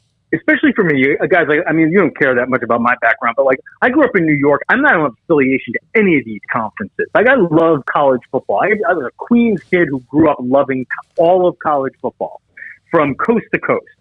So the sport is sort of becoming like the power base of this sport, like sort of centralizing down in SEC country, and the SEC gets bigger to the point where, is that just college football? In other words, is the SEC now become college football? Any restructuring is sort of restructured around the SEC. So I don't necessarily love that. And I bring up the Durant thing because, you know, again, you looked at it and you thought like, wow, do you really have to go there? Does that team need to get much stronger?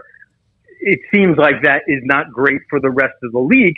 But I also found myself thinking like, oh, but watching Kevin Durant play with Steph Curry, play with Draymond, like that could be really fun to watch. Like, I'm interested to see what that looks like and how they tear people apart. So listen, I'm interested to see Oklahoma and Alabama play every couple of years. I'm interested to see Texas and LSU play every couple of years, and Texas and Florida. It will be interesting to watch, but I am not sure it's good for college football at large. Yeah, Texas and LSU they owe each other one, right? Because they played the game in Austin the year that they had Burrow, and that was a hell of a game. I mean, that thing was kind of on fire until a third or fourth down conversion. So they owe each other one. I love college football, and I love the big matchups. It's changing though. It is absolutely changing right in front of our eyes. Ralph, thank you for your time. Good luck. And enjoy whatever you have, because I'm sure every day there's something new you got to cover as well, like we do. Yeah, thanks, guys. Good luck to you. Thank you. This is from, I had this sent to me. No amount of money will ever be enough. With each move, each round of realignment, college sports is losing what made it special. And I'm sure if you're Iowa State or Baylor, TCU or Tech, if you're, I don't know, teams that are left out, you might feel that way. There's part of me that agrees with that, and there's part of me that, man, it is all fend for yourself and get whatever you can. Well, and it's hard to come to the realization or figure. It's not even a realization. It's just hard to put a number. So Texas and Oklahoma we didn't really know how much money they can make. Just like we don't know how much Alabama or A&M or schools like that have our big, gigantic schools with huge alumni bases that just keep getting bigger and bigger and bigger. We really don't know. But when you're a small school, I mean, and you're always going to be a small school, you know, like you're never going to be big because that's not your mission to be big. And you're a private school, like you're TCU or Baylor, or you're someone. It's hard to like say, okay, well, what's our number? Like, what can we really get to? I mean, you just have to keep riding the wave until you get to it. As where if you're Texas, there's not a number. Like you just keep going until you hit some crazy number. I mean, I'm sure there is one. Well, they were the number one. I know they've gone back and forth, haven't they, with A&M, back and forth about the budget, revenue, whatever, all that. Ohio State's in the mix or whoever. And now they're about to get an extra 10 or 15, 20, 25 or so million a year. And I get this back and forth. Do you guys, have you read this, that the Longhorn Network's not going away? That's there. I have a feeling there's something. No. I don't know what's the latest is, but the latest I read was that Texas would say, okay, buy Longhorn Network. We'll fold it into the SEC network. It's all owned by ESPN anyways. And if that's a barrier that they have to mow over to get into SEC membership, then that's one that they would be willing to toss aside. That was my understanding. That's not from a Texas official, but that's just common sense that you wouldn't perhaps ruin a chance to join the SEC because of the Longhorn Network? Really? Well, that would be your hurdle? They almost left the Big 12 because of that. Okay, let's compare. I'm just saying, I feel like there's still going to be some semblance of that Longhorn Network. I don't think so. I don't think so. Because you're not above everybody else anymore if you do this. And I'm almost just wishing they would go ahead and just join so we can quit dancing around the if or when, because it all just seems inevitable at this point. And I know conference realignment's been crazy before. Chip Brown had, 5 schools going to the Pac-12 6 years ago, and that never happened. So, who knows what's actually going to happen.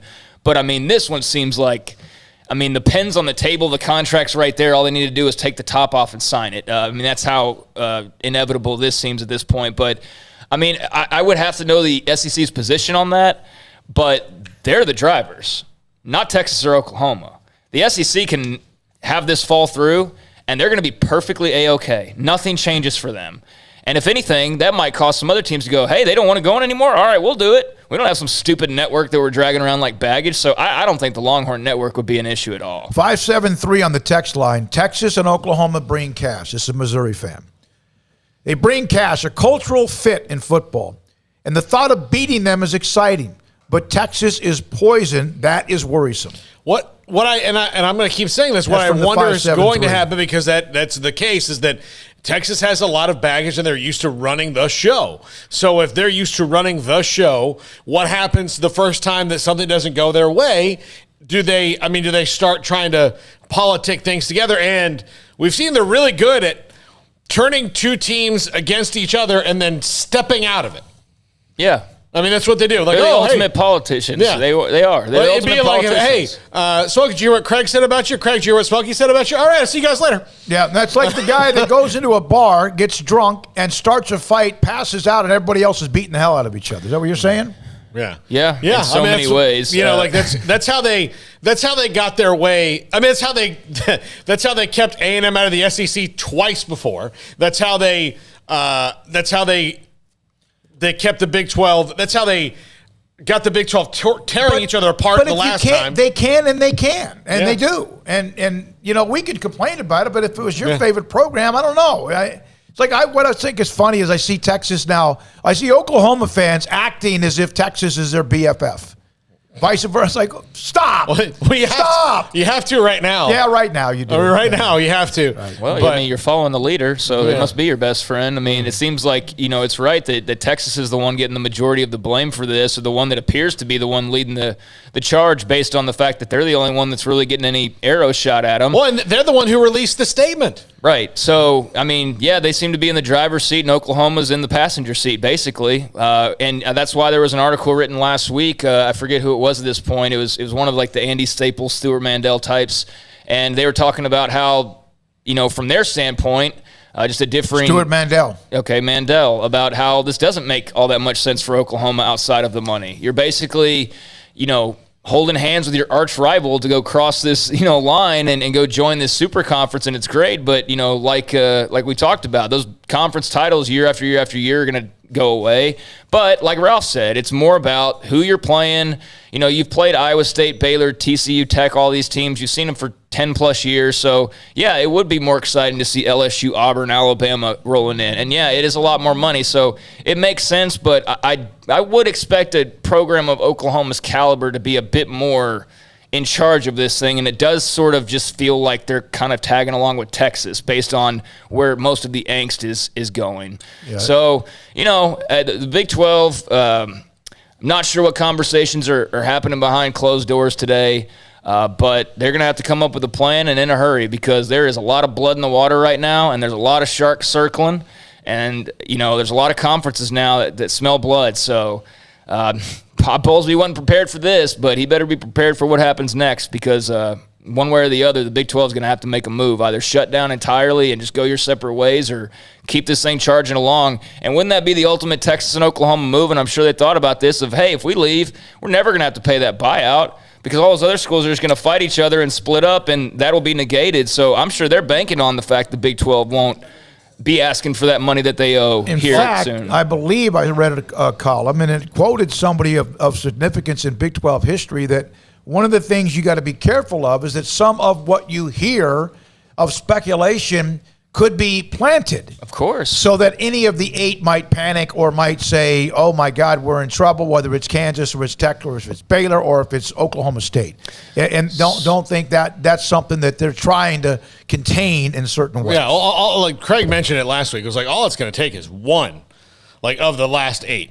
I think I don't know what the bylaws are, but I would think you'd have to lose 2 people. 2 more. If Texas and Oklahoma are gone, you're down to 8. You get down to 7 or 6, I think. Yeah. Well, yeah, that's what There's I'm saying. got to be some sort of so a void if in it's the one of the contract. last 8, so if West Virginia just, well, we got this offer from ACC, we're going to go because it's just the best for us. Or if it's if they get that, if they get that offer, or if Kansas and Iowa State just said, look, the Big Ten is, they want to go 16 now too, and they've already called and we've said yes, and then at that point it's over. But the 8 have to stay together, and we'll see how long that can do it. Ross Dellinger, SEC presidents have called a meeting for Thursday. Sources tell SI Now. Texas and OU took first step in joining the league today. Second step's applying for membership, which is expected but hasn't happened as of right now. And then the third step, so basically OU's taking the first step. The next step will be sometime today or tomorrow, sometime this week, applying for actual membership. And then the final step would be the SEC presidential vote. So there's a step to be taken before the SEC presidential vote, but like I just said at the very beginning, presidents have called a meeting for Thursday. So I would imagine that means most likely, I'm just assuming here, but that would mean that OU or Texas, I would think in the next 48 hours or so, probably apply for membership, and then by Thursday we could see this thing, become all but official. In less than a week. Well, no, exactly a week. Yeah. That's well, I mean, the plan was never to have all this out there last week. No. This is basically the plan. It's just that the plan got exposed. It was supposed to be several today, days earlier. Yeah. That they informed the Big 12, exactly. and then they vote, and boom, it's over.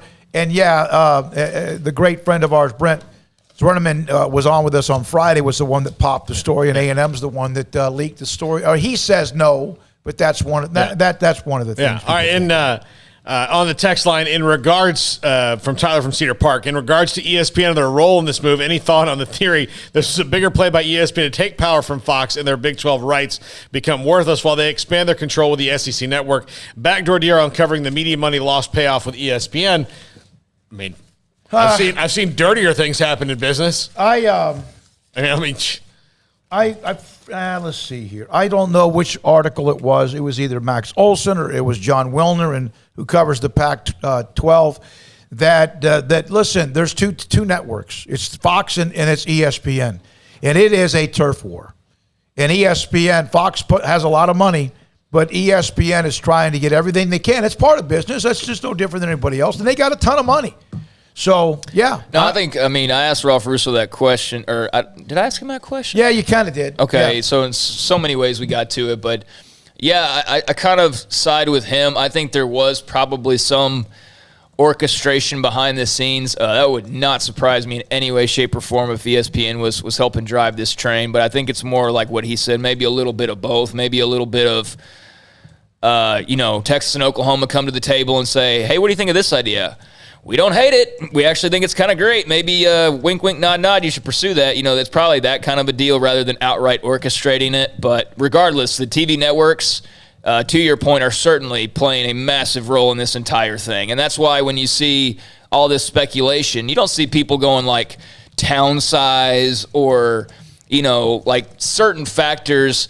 It's always market, it's money, it's all those same things that fall in line with TV. It's TV rights, it's the money, it's those types of things. So absolutely, I believe that networks like ESPN are probably right in the thick of things, and maybe not exactly pulling the strings, but they're watching it happen and maybe giving a little direction here and there. All right, 4:32 is the time. Paul, what's the latest on Aaron Rodgers and the Packers? Apparently the Packers and Aaron Rodgers are close to an agreement that would bring him back for at least this year and make some concessions that would make it easier for him to leave after this year and talk about the issues that he has with the franchise. So we might be seeing one last ride with Aaron Rodgers and the Packers. And it's interesting, there's a lot of quarterback news. Deshaun Watson decided that he couldn't withstand $50,000 a day when every day there's a new lawsuit against him. And, so he is reported to camp as well. And the Texans are now completely willing to trade him, but I don't know, how much value he has every day that, there's 10 different police complaints that his own lawyer had to cop to today. And that came today. So the Texans say, we're willing to trade you. Deshaun Watson's going to show up for camp or shows up for camp, and then all of a sudden the police, that stuff's filed, right? Yeah, the Deshaun Watson's thing is so crazy. Golly, yeah. But Aaron Rodgers looks like he's going to be back home. All right, from the 214 on the text line, what are you hearing about the Pac-12 affiliation with the Texas schools right now? Nothing, other than just speculation, other than who could be accepted there. I know that there's some that are more tier than others, and believe me, the fan bases will let you know. But right now, nothing concrete about anybody, anywhere, any conference of the 8 remaining teams other than what might make sense. Yeah, the hot rumor, which is just all purely just speculation and people trying to guess what's going to happen, would be Tech and Oklahoma State to the Pac-12, and that's not anything based on anything. That's just based on people putting like geography together and who would seemingly fit in the best, but that's the one that a lot of people have grasped onto. But I've also seen Oklahoma State to the Big Ten or Oklahoma State here. I've seen every school everywhere pretty much for the most part. So yeah, nothing substantial to it other than just a lot of the same talk. And I was looking at a corner of my eye now, and you've been very busy. All the great people, these new listeners we've had. I saw one text just now though, and I don't know what perspective this person must have, but there's no whining and crying going on here. We're literally talking about the same things everybody else is talking about. So I don't know if you're just trying to troll or if you're just not all that bright or what the case may be, but ain't nobody whining or crying around here. We're just talking about like everybody else. We have gained so many new people, and fortunate in the last week since Wednesday. Since Wednesday afternoon, when it comes to what we do, what Hayden does, what Marquise does, or Armstrong, or Jack, or Emma, Deontay in studio with us as well, when it comes to getting us in front of you, and so many of you. Some of you think that, hey, screw Baylor or screw TCU and the Big 12 sucks. You might be right, but we're covering the story and looking at the different angles, including bringing in a writer from Iowa State tomorrow, Texas Tech, and then Wednesday, Oklahoma State, or Thursday, TCU. Look, that's what we do on this show, and if it's not enough for you, go find another one. We've done this. We've done this before. Yeah, I think all my stress was worn out 10 years ago. In all this, when I think it was 11, 10, 11 years ago, like that was now I'm just, here's what I learned from that. The first time it happened was we can freak out about everything and lament. And I remember sitting at George's and just talking with my friends going, I don't know what's going to happen. And this jackass came up to me and was like absolutely just in my ear about some of the stuff. I didn't even know the guy. And I remember walking out of the car that night going, all right, that's the last time I'm going to worry about this. Like, whatever's going to happen is going to happen, and you have to react accordingly. Yeah, to our new viewers, listeners, whatever, you probably don't know me very well. If you think I'm sitting here stressing out over a lot of stuff that I can't control or that we are, then you are out of your mind, and you have no clue what you're talking about, because I'm not stressing at all, because there's nothing I can do about it, and even if I stressed over it, it doesn't change a single thing. So I'm, like I said, just on this ride with everybody else, and wherever it takes me or us or whatever, we'll find our spot there and do our thing there. If there was something I could have done about it, you would have heard of me before last Wednesday. No, that's a good point. Exactly. By the way, from 304 West Virginia, we've already traveled all over Hell's Half Acre. I say we go to the Pac-23. You bring the beer, I'll bring the shine. I'll meet you there. I love you. West Virginia shine. I'm a little nervous about that, man. 304. Pit fan, great content. Thank you so much from the 410. From the state of Michigan, Terrence Macklin. Jeff from Oklahoma. Now you can send your kid to college and work at the same place. I'm not sure what the hell that means. Let's see here. The ACC has Boston, New York, Washington, D.C., Charlotte, and Miami. Can't wait to see the Aggie Tears. Hey, I'm from L.A. Continue. Clemson will move to the SEC along with Florida State. Creates new football league outside of the NCAA. After merging with the ACC, make much more money that way. I've seen that. There was a rumor on Friday about Ohio State and Michigan approaching the SEC, and I forget where that originated from. Barstool. Okay. Oh, okay. Well, yeah, I don't know if there was much substance to it because I didn't hear much past it, beyond Friday, and it seemed kind of silly at the time. Although I had to go, that would, wouldn't surprise me. To me, though, if you start talking about Ohio State and Michigan coming in, that means that, like, the SEC goes and puts, like, South Carolina and Vanderbilt in a room and goes, hey, guys, we think you're very special. Yeah. But... Or they go Sopranos style and we just never see them again. Yeah. Here, by the way, Scott Gorman, can we talk about adding Brigham Young? That's been out there before. They have to be interested as well. It's crazy how much these guys have blown up. The timing isn't great, but you can see guys start an SEC-centered show this year. Jason, appreciate your text. We cover all of college football, whatever is the story. Auburn fan in Austin, can't wait to see my Tigers in town. Let's see, War Eagle, right? And by the way, let's see, Michigan, okay, a couple more. We'll get to more of it. Also, 254-339-1122, the text line, the YouTube channel. And we continue with more SicEm365 Radio.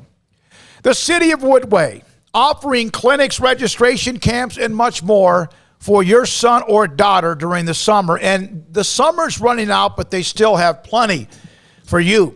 The Woodway Family Center exploring skateboard clinics being held not only this month, but also continues in August and September for ages 6 through 13. You can go to Woodway Family Center for more information.com for more information. They have fun summer intro clinics, including tennis, basketball, gymnastics, incredibly young and also experienced coaches as well.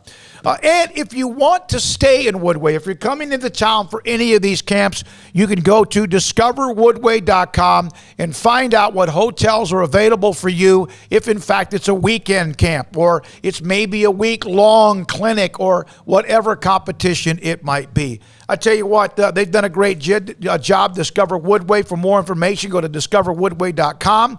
And it's the summer is running out, so have a chance to be a part of these clinics and more at discoverwoodway.com.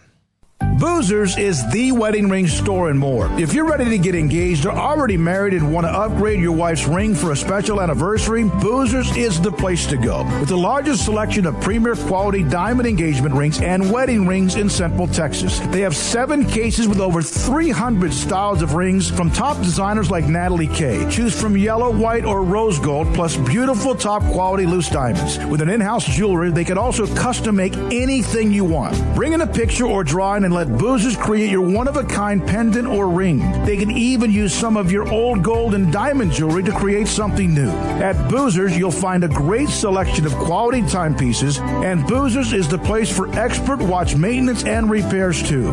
They specialize in expert Rolex watch repair for fine jewelry, watches, custom work, and more. Go to Boozers on Valley Mills and Lake Air Drive in Waco. Boozers, the wedding ring store. In the market for a quality metal building? Since 1943, Pioneer Steel and Pipe has helped Central Texas residential and commercial customers with metal building design, panel options, building components, and trim options. Pioneer Steel and Pipe's residential line is energy efficient, offers low maintenance, reduces insurance payments, is impact resistant, and carries up to a 45-year limited warranty. In addition, they can also help you find a metal building contractor for your project. Pioneer Steel and Pipe with locations in Waco and Bryan and at pioneersboys.com. Do you or your kids get nervous about going to the dentist? Stonewood Dental, Dr. Steve Childress, he can help. I've spent a career taking care of patients who as children had bad experiences, and now they're adults that hate going to the dentist. If I get a kid at 3 years old and they come every 6 months and it's a happy experience, it's normal for them. Now they have an accident at 6 or 7 or 8 at school. Now they have a broken tooth or a trauma, and they have to come here. They're used to lights, they're used to water in their mouth, they're used to experience, they already trust us. It's amazing what we can do with that kid without it being a negative thing. But if I see a 6 or 7 or 8 year old that's never been to the dentist, and now they have a trauma or an unfortunate unexpected toothache, it's harder to do that for that kid and it not be somewhat of a negative experience. So bottom line is I try to teach kids and adults and teenagers and everybody the way I'd want my family treated, which is where it's a necessary part of life. You just take care of it. It doesn't have to be that big a deal. Learn more, stonewood-dental.com. With so many companies and policies out there, it gets so confusing shopping for insurance, and I never know if I'm getting the policy that's right for me. Luckily, I met the team at the Niche Group Insurance Agency. With the Niche Group, you can go to one company and get access to coverage options from many insurance carriers, and you get to speak to a real person about your specific coverage needs. With the Niche Group, I know I'm getting the right coverage at the right price. If you need insurance, talk to the experts at the Niche Group at 1-800-258-8302. How did Edward Jones become one of the biggest financial service companies in the world? by not acting that way. Financial strategies, one-on-one advice, it's a big difference, and that's why Brad Wilson, your Edward Jones financial advisor, makes sense of investing. Experience the difference for yourself. Brad Wilson, 250 Sharon Drive in Woodway, 254-776-4337. Edward Jones, member SIPC. Welcome back to SicEm365 Radio. The SicEm365 Radio Live Guest VIP Hotline is sponsored by Stonewood Dental. We are all in this together. All right, from the 972, Big 12 failure to expand, I think, is the major cause eventually of their downfall. Oklahoma will do fine. In the SEC, Texas will be okay once they get back to normal, if they can, like the days of Mac Brown. Yeah, I'm on record as saying I think both will be fine. I know they're going to go 7-5 and 6-6. I think they'll both be fine. There won't be, it won't be without bumps in the road. I think in fact, this could make them stronger because of who they're playing and what they can also tell the recruits as well. So this is from Oklahoma State's new president just about 20 minutes ago. Earlier today, OU delivered a document to the Big 12 Conference office which indicated they will not sign the grant of rights agreement in 24-25. This action was strategic, deliberate, and as a result of months of planning with the SEC. We believe these conversations, which developed over a long period of time, are in clear breach of the bylaws of the Big 12 Conference and broke a bond of trust between our universities in existence for decades. It is difficult to understand how an Oklahoma institution of higher education would follow the University of Texas to the detriment of the state of Oklahoma. Nevertheless, we are turning our eyes to the future and looking at what is best for Oklahoma State University. Over the last few days, I've received countless phone calls, text, emails from high-ranking officials, and regardless of what comes next, OSU is dedicated to the state of Oklahoma. And then it kind of brags about, the land-grant mission and world-class faculty and all that stuff, and it closes out with that. But a stronger worded statement than some of the others we've seen, certainly, and this from the Oklahoma State president. Dr. Livingstone was a part of that call with the Texas and Oklahoma presidents or whoever that was a part of that call yesterday evening. Other than that, they had Baylor, the statement late Friday, and that's it. I do think you'll hear at some point, and we discussed this, Mack Rhoades, the Friday after Big 12 Media Days in Arlington, he was in a Board of Regents meeting. That was part of a Board of Regents meeting. And then he was supposed to be out for a couple of weeks, gone, off the grid, gone. And he couldn't even get to Wednesday without something flaring up. I have back and forth that just asked a couple of questions, trying to get a little bit of feedback. He can't really tell me much other than maybe direct me in certain places, but I got a feeling I don't think he's going to be a part of the show again this week. My God, the guy needs a break, but can you imagine? You need to get off the grid. You're basically, but then again, you make good money. This is what you do. And you know what? Being on vacation, it kind of has to sometimes wait. It just kind of doesn't mean you can't try to juggle both if you can. Number to call, 254-339-1122. From Daniel, Oklahoma and Texas are probably looking at A&M's first year in the SEC, in my opinion. A&M went 10-2 in their first year, spanked Oklahoma. Hope springs eternal. Of course, they had a guy named Johnny Football who made that happen as well, or a lot of that happen. From Hokie Country in Virginia, great show, guys. Glad I found you, the 336. Thank you for texting us as well. All right, let's see. I can imagine it's really fun to watch this when you know that you have nothing to worry about, Virginia Tech or something. You're like, hey, we're in the ACC. We don't have to worry about this. Yeah. From what I believe is Rodrigo, got a little jumbled in the translation here on the text on the phone line. Rodrigo, you're on SicEm365 Radio. Thanks for your call. How you doing? This is it's actually Paulo. I don't know why it says Rodrigo. Okay. But I just had a quick question. I discovered you guys recently while looking up UT and Oklahoma news, and you guys are awesome. My question for you is, I'm from the University of Houston, so I want to know, what do you think could be the impact to the American Athletic Conference with everything that's happening now with UT and OU? And also, I feel bad for you guys. I don't think Baylor should be in a non-Power 5. So. Yeah, I don't know. I got a text. It might have been from you as well. I think the AAC right now is kind of in a position where you could look at it as if they might lose some teams, or maybe they morph into something. But one of the reasons is they're the AAC for a reason, unfortunately. Even with some really good schools and some great places where they are, man, it's all about eyeballs, right? Isn't that right? You could be the prettiest campus and the most beautiful school. That's why Pepperdine's not a football team. Otherwise they'd be in the SEC. Well, and you look at the schools that are there. We're going to make sure we discuss the AAC as you asked. Tulane in New Orleans, that's an NFL town, and Tampa and USF, NFL town. Orlando, not an NFL town, but not really what you'd call a sports town. So to speak, so you've got all these East Carolina, which I'm not sure what city it's in, but they're all Houston. It's a pro sports town, all the way around. So it's kind of unfortunate for those schools, which are big schools. I think UCF might be the second largest in Florida now. It's huge.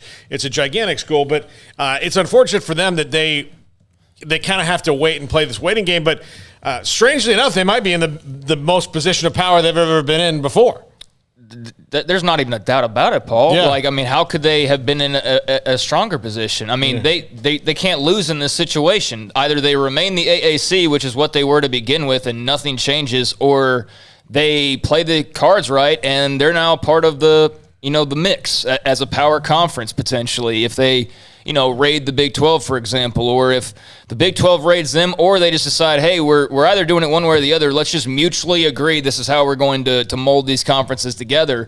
That's potentially out there for them. I would say, with you being an AAC fan, a Houston fan in particular, I brought up last week, if you're one of these conferences that's looking to become a super conference and you're looking around at the possibilities, I know that Houston's not a Power 5, and I'm not sure where they fit in the landscape of all the different metrics and things that people are throwing out there. But, it is a big city, big school, and I could see where they would potentially be of interest to, a power conference to bring in for the Houston market, more so than a Texas Tech or a TCU or a Baylor even. I could see that as a possibility. But bottom line is, as a Houston fan, you're in the driver's seat. You're in a great position because either nothing's changing or things are changing, and they're only changing for the better for you as a University of Houston fan. So I could see them getting some power play, just because of the market and all that. I could also see where they're still just viewed as a non-Power 5, and people still prefer the TCU or the Baylor or the Texas Tech or whatever. But, it's all speculation. Anything's possible right now, but I think for Houston in particular, they're good no matter what happens from here on out. Yeah, they may not get the eyeballs like even A&M or Texas in Houston, but it's still Houston. And there are a few of those, there's a few campuses in markets that large that it's not like they're completely non-existent. And if all of a sudden they're in a bigger, better conference, and then you never know if they make a run like they did back in the days of Bill Yeoman. I'm not saying I'm not. That's 40 years ago. You never know, but they're not going to carry the market. But they're still Houston. It's a big city. God Almighty, it's a huge city. One thing about Houston, the thing that it does bring is, you guys know anybody that lives in Houston? I'm sure you do. Yeah, there's only like 18 million people. Yeah, exactly. Compare them to people who live in Dallas on levels of civic pride. Like, the people in Houston love the city of Houston. Yeah. Like, there's a lot of civic pride. Dallas, I don't want to knock them, but it's not as much. The people in Houston. I think Dallas thinks they're much better than Houston across the board. But as far as, I have, family. What does this have to do with college football? What I'm telling you is that, as far as, let me get there. I'm trying. That if you got a city that, cares enough, then maybe you can. Maybe you can will it to happen because Houston cares about what they have. They're locked into what they want. So if you tell the people in Houston, this is what you got to do it. Most of the time they do. Yeah, I just, man, you wonder if you took all of the power, group of 5 schools, how many of them, if you could add 4, could actually save your conference, and could they save your conference? I can't. Because otherwise it's a pot of gumbo. There's a lot of stuff in it. Well, and why wouldn't the Big 12 have done it 4 years ago when they had the chance to? Yeah, I don't think there's anybody out there. I think, Cincinnati, Houston, throw whoever you want to, UCF.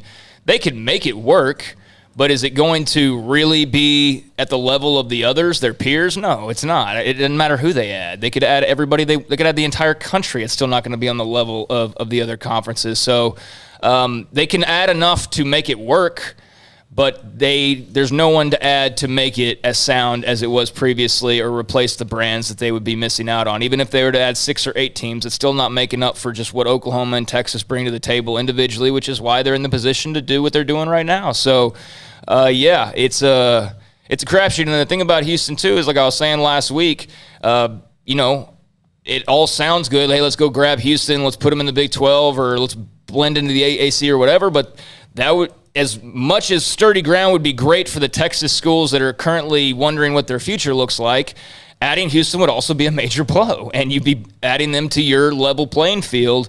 So, yeah, something's got to give, and there's benefits to Houston. There's also some pitfalls to them, and that would be putting a pinch on your recruiting and bringing them up to your level, like I was saying a bunch last week. So, yeah, they're definitely a team that's in a very favorable spot, I think, right now for either upward movement or just sitting where they are and being happy about it. All right, from, by the way, one more text line. Let's see here. Oklahoma State fan, I thought it was texting us. I'm Jake. I recently found, I want to say I'm Jake from State Farm. Recently found your channel. Huge fan of Oklahoma State. Heard yesterday that OSU was talking to the Big Ten. I would love it if we went to the Big Ten, not just for football, but wrestling. We had that from the 405 earlier today. Also, we have one of the best well-rounded athletics department left in the Big 12. The only thing that could hurt us are academics, but Nebraska isn't an AAU school, or at least they weren't when they joined anymore, so I think Oklahoma could make it to the Big Ten. Jake, thanks for your text. Appreciate you watching and listening to the show. All right, when we come back, Nicole Auerbach will join us, theathletic.com. She's written a few columns about college football in her time. She's also very well versed in a lot of what's going on with the Olympic Games in Tokyo. Nicole Auerbach will join us next on SicEm365 Radio. Waco Custom Marketplace, 425 Lake Air Drive in Waco. I told you last week I went by there. They had a special on their bacon-wrapped shrimp, and it was delicious. I did have a few of those, and I've got a couple left over for me to have as an appetizer tonight. The items for this week from the Bauer family. It's a hometown grocery store setup, and also you feel like when you're in the store, even if there might be 30 or 40 others there, or 10 or 12, that you are the one the butcher shop or the bakery is focused in on. Smoky Ridge Links, $32.50.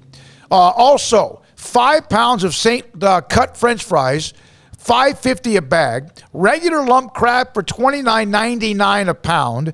That's very, very good crab. I've had some of that before, and it is absolutely delicious. Country-style ring sausage, $2.99 a pound. Chicken wings, $3.99 a pound. And also the top sirloin steak at $6.99 per pound. Plus, you get chuck roast if you want it, $3.99 a pound. The bottom line is with Waco Custom Marketplace, they have a bakery for you, fresh baked bread and kolaches every day, and a butcher shop to custom cut whatever meat you want, whether it's steak, beef, whatever part of that beef, or of course pork and poultry, and they have great Norwegian salmon and lobster tails at Waco Custom Marketplace, 425 Lake Air Drive in Waco. Make this the summer sales event is going on now at Allen Samuels. If you want sport and luxury, you gotta drive the new 2021 Chrysler 300S, where you can get up to $5,500 in total values or 0% for 72 months, plus $2,000 in bonus cash and no payments for 90 days. Allen Samuels, 201 West Loop 340. Come by, let's be friends. See dealer for details. All offers have credit requirements.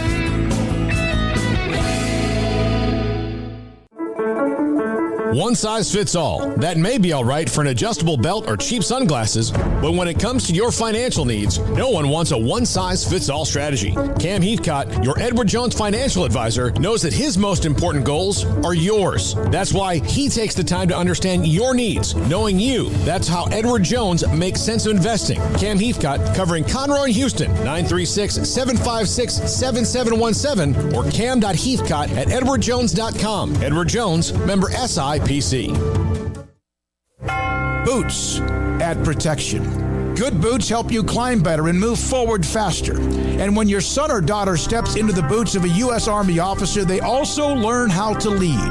In these boots, they'll gain more confidence with expert training in one of more than 150 occupational specialties. In these boots, they'll stand a little taller and lead a team with diverse backgrounds and areas of expertise to successfully accomplish whatever challenge comes next. In these boots, they'll earn respect with valuable experience from day one that will give them solid footing for success into the future. Highly qualified candidates who earn a spot on our team can receive comprehensive health care coverage, college tuition assistance, and a bonus of up to $40,000. See all the things your son or daughter can achieve in our boots at GoArmy.com. U.S. Army Waco Recruiting Company, 254-598-8131 or 254-776-1543.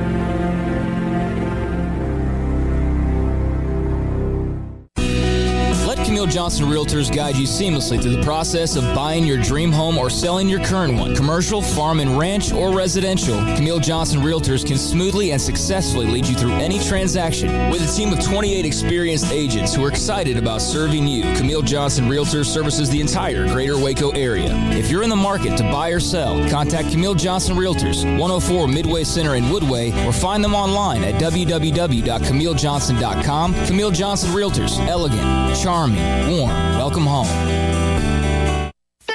Don Humidor, your home with a 48-foot walk-in humidor with the elite cigar brands from around the world, including the #1 cigar of the year, Aging Room Cuatro Nicaragua. Plus, they have the great brands like Macanudo and Artur Fuente, Rocky Patel, Aston, and so much more. CBD, great for sore muscles, aches and pains, sleep, Vita Dreams, and anxiety, mild depression, general health and wellness. Their staff very knowledgeable on the subject. If anyone is curious about CBD, ask Carol and Ashley. Don Humidor in the Townwest Shopping Center off Valley Mills in Waco. In Texas, there's pea-size hail and baseball-size hail. Guess which one hit our house? We didn't even know where to begin, but we called our Texas Farm Bureau insurance agent, and he was so reassuring. He knew exactly what to do to get our house back into shape and our lives back to normal. Now, we're even more thankful for the roof over our heads. Stop by and see our agents at one of our 3 McLennan County locations. Coverage and discounts are subject to qualifications and policy terms and may vary by situation. Welcome back to SicEm365 Radio. Over the middle, he's got a man in stride, and walking into the end zone is Josh Fleeks with the touchdown. The 5 o'clock hour is sponsored by Edward Jones Investments with financial advisor Tom Albers, staying in touch with you and your money through these difficult and changing times. Edward Jones, making sense of investing. Now, here's David Smoak, Paul Catalina, and Craig Smoak.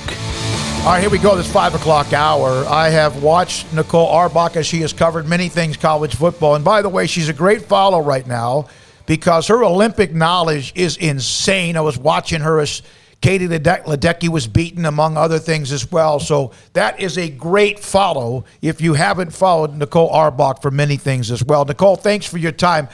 It's like every other month there's something in college athletics and football that is just I don't want to say a bombshell. Last Wednesday was a bombshell. Have you ever seen such a stretch of anything college athletics as we've seen, really, even since COVID, the NIL, the Supreme Court, and now this? No, because, I think it was already going to be a transformative year, and you could have said that it was one of the most impactful and important years in college sports history based on like NIL and the transfer rule change alone, throw in playoff expansion proposals, and now major conference realignment. And, we're certainly past there. I mean, and like you said, coming off a COVID year with the financial crunch that everyone was under, everyone's media rights feels just a couple of years away, all these major conferences. It's wild. And you're absolutely right. It's like a week passes, you think you're in the clear for a normal preseason, and then, this bombshell drops. All right, Nicole, I've asked everybody this, just kind of trying to gauge your opinion. What do you think the Big 12 should do? Stick together and try to fix things, or just call it what it is, old Yeller this dude, and move on? Well, I think you've got to try to stick together. I think you've got to try to do that and then add, because otherwise I don't think you want to give up. And I think right now the Big 12 has its autonomy status. It's a power conference. It doesn't lose that overnight just because Oklahoma and Texas leave. So there's weighted voting on NCAA issues. There's like actual tangible reasons to stay and try to preserve that, because it gives you a standing within college sports and the ability to make certain decisions that not everybody has. Like the American Conference doesn't have that. But do I predict that the American tries to go on the offensive, and so does the remainder of the Big 12, and everyone's kind of deciding like who's going after who, and sometimes they're going to be an aggressor, sometimes they're going to be pursued. Like that's all probably going to happen. I think, you got to kick tires on other leagues and scheduling alliances, potentially things like that. You've got to do all of that. But, this is a very interesting time where, these leagues, these schools are going to either decide, when we say we're going to try to stick together, do we mean that or do we not? And are we going to look out for our own self-interest, or are we going to try to keep this thing together and stay as a Power 5 conference? Like, that's a really big question to try to ask. And we've seen a lot of decisions in different eras of conference realignment really be about self-interest and not trying to preserve, the greater good of a conference or college sports balance as a whole. So very curious to see how it goes. But I think you've got to, if you're the Big 12 or if you're certain members of the Big 12, you got to try to keep everyone together and see what your options would be, collectively, or at least like as a little block of schools. So, Nicole, as I'm sure you have seen, the last few days have been speculation on, Oklahoma State to the Pac-12, Texas Tech here, Baylor here, TCU there, and none of us, really have an idea on anything right now, but a lot of potential landing spots. I see people, Oklahoma State's not an AAU school. How much do you think some of these other conferences, now having to probably be a bit reactionary to the SEC's moves, will have to, or will look at maybe changing their mindset or their parameters to allow others into the fold? Or do you think they're going to be pretty adamant across the board about, no, this is how we do things and how we'll continue to do things? Well, that's I think the big question, because everyone's kind of, I've seen people saying, that AAU label for research university, like that doesn't matter. But the Big Ten has never added a school. Like Nebraska was an AAU school and they got added, and then they lost that standing. But like every other member of that league has that standard, and the presidents and universities, chancellors are the ones who vote on things like this. So that does matter. The ACC, when you think about like academic standing, there's things that matter. And when you're looking at conference realignment, there's going to be certain times where you're going to be more aggressive and you're going to be picky. And there's going to be other times where you're going to try to decide if you want to get into a certain market and, maybe it's not the perfect, build of the school, or the rankings aren't exactly where you want them to be. Or if someone decides that they're interested in Kansas and is really doing it based on, maybe the basketball program and hope that the football program will improve, like that's something that could absolutely happen. But I think it's too soon to know, because there are just so many people across college sports across the country, and, even within the Big 12, that were so taken by surprise, with this news last week, that it's really soon. And I think everyone in all of these other conferences is preaching some patience here and should try to evaluate this before immediately deciding, yes, we must add, or no, we must stay put. Like, I think people want to just take a breather and see what's out there, and not just add for adding sake, because otherwise you're just going to add bodies and you're not adding value to your media rights deal. I saw two quotes, and I don't know if these are from you. I think one of them is, because you're talking about conversations you had, but these are two that kind of go back to something you said earlier in that answer. The sentiment came up a bunch in conversations I had with administrators throughout college sports this weekend. As one put it, no one is thinking about what's best for college athletics anymore. And I think there was another one that said, no amount of money will ever be enough. So what's the end game here, or do we have any clue? Well, I think we're still waiting to see, right? Is the end game for the SEC that they want to get to 16, and it's because Texas and Oklahoma were available to them, and that's why they are going this route? Or are they thinking about going larger than 16? Do they want to become a mini NFL, right? Like, we don't know exactly what their end game is at this point, because I think that will also inform the way that other power conferences respond to this or don't respond in terms of adding members and who they target. So I think we still need to see that. But I do think, the sentiment about this is not being the best for college football or for college sports is something that a lot of people have said, because, concentrating even more power and resources and talent in the Southeast Conference is not helpful. I mean, it's part of the reason that people were clamoring for playoff expansion was they're getting tired of the same couple of teams dominating the sport and sucking all the oxygen out of the room. And now you're just going to be in that situation even more. I think the healthiest outcome for the sport, or the healthiest sport has been, is when there is balance throughout the country in different regions. And, when some of the traditional blue bloods have been strong in their respective parts of the country. And so, consolidating all that power is not really what's great for college sports. And in general, I mean, I think anyone who's against conference realignment also shares that sentiment, because you lose rivalries, you lose traditions, you lose the ability when you kind of join conferences that are far away, you lose the ability to drive to road games and go to stuff, right? Or it becomes too expensive to do things like that.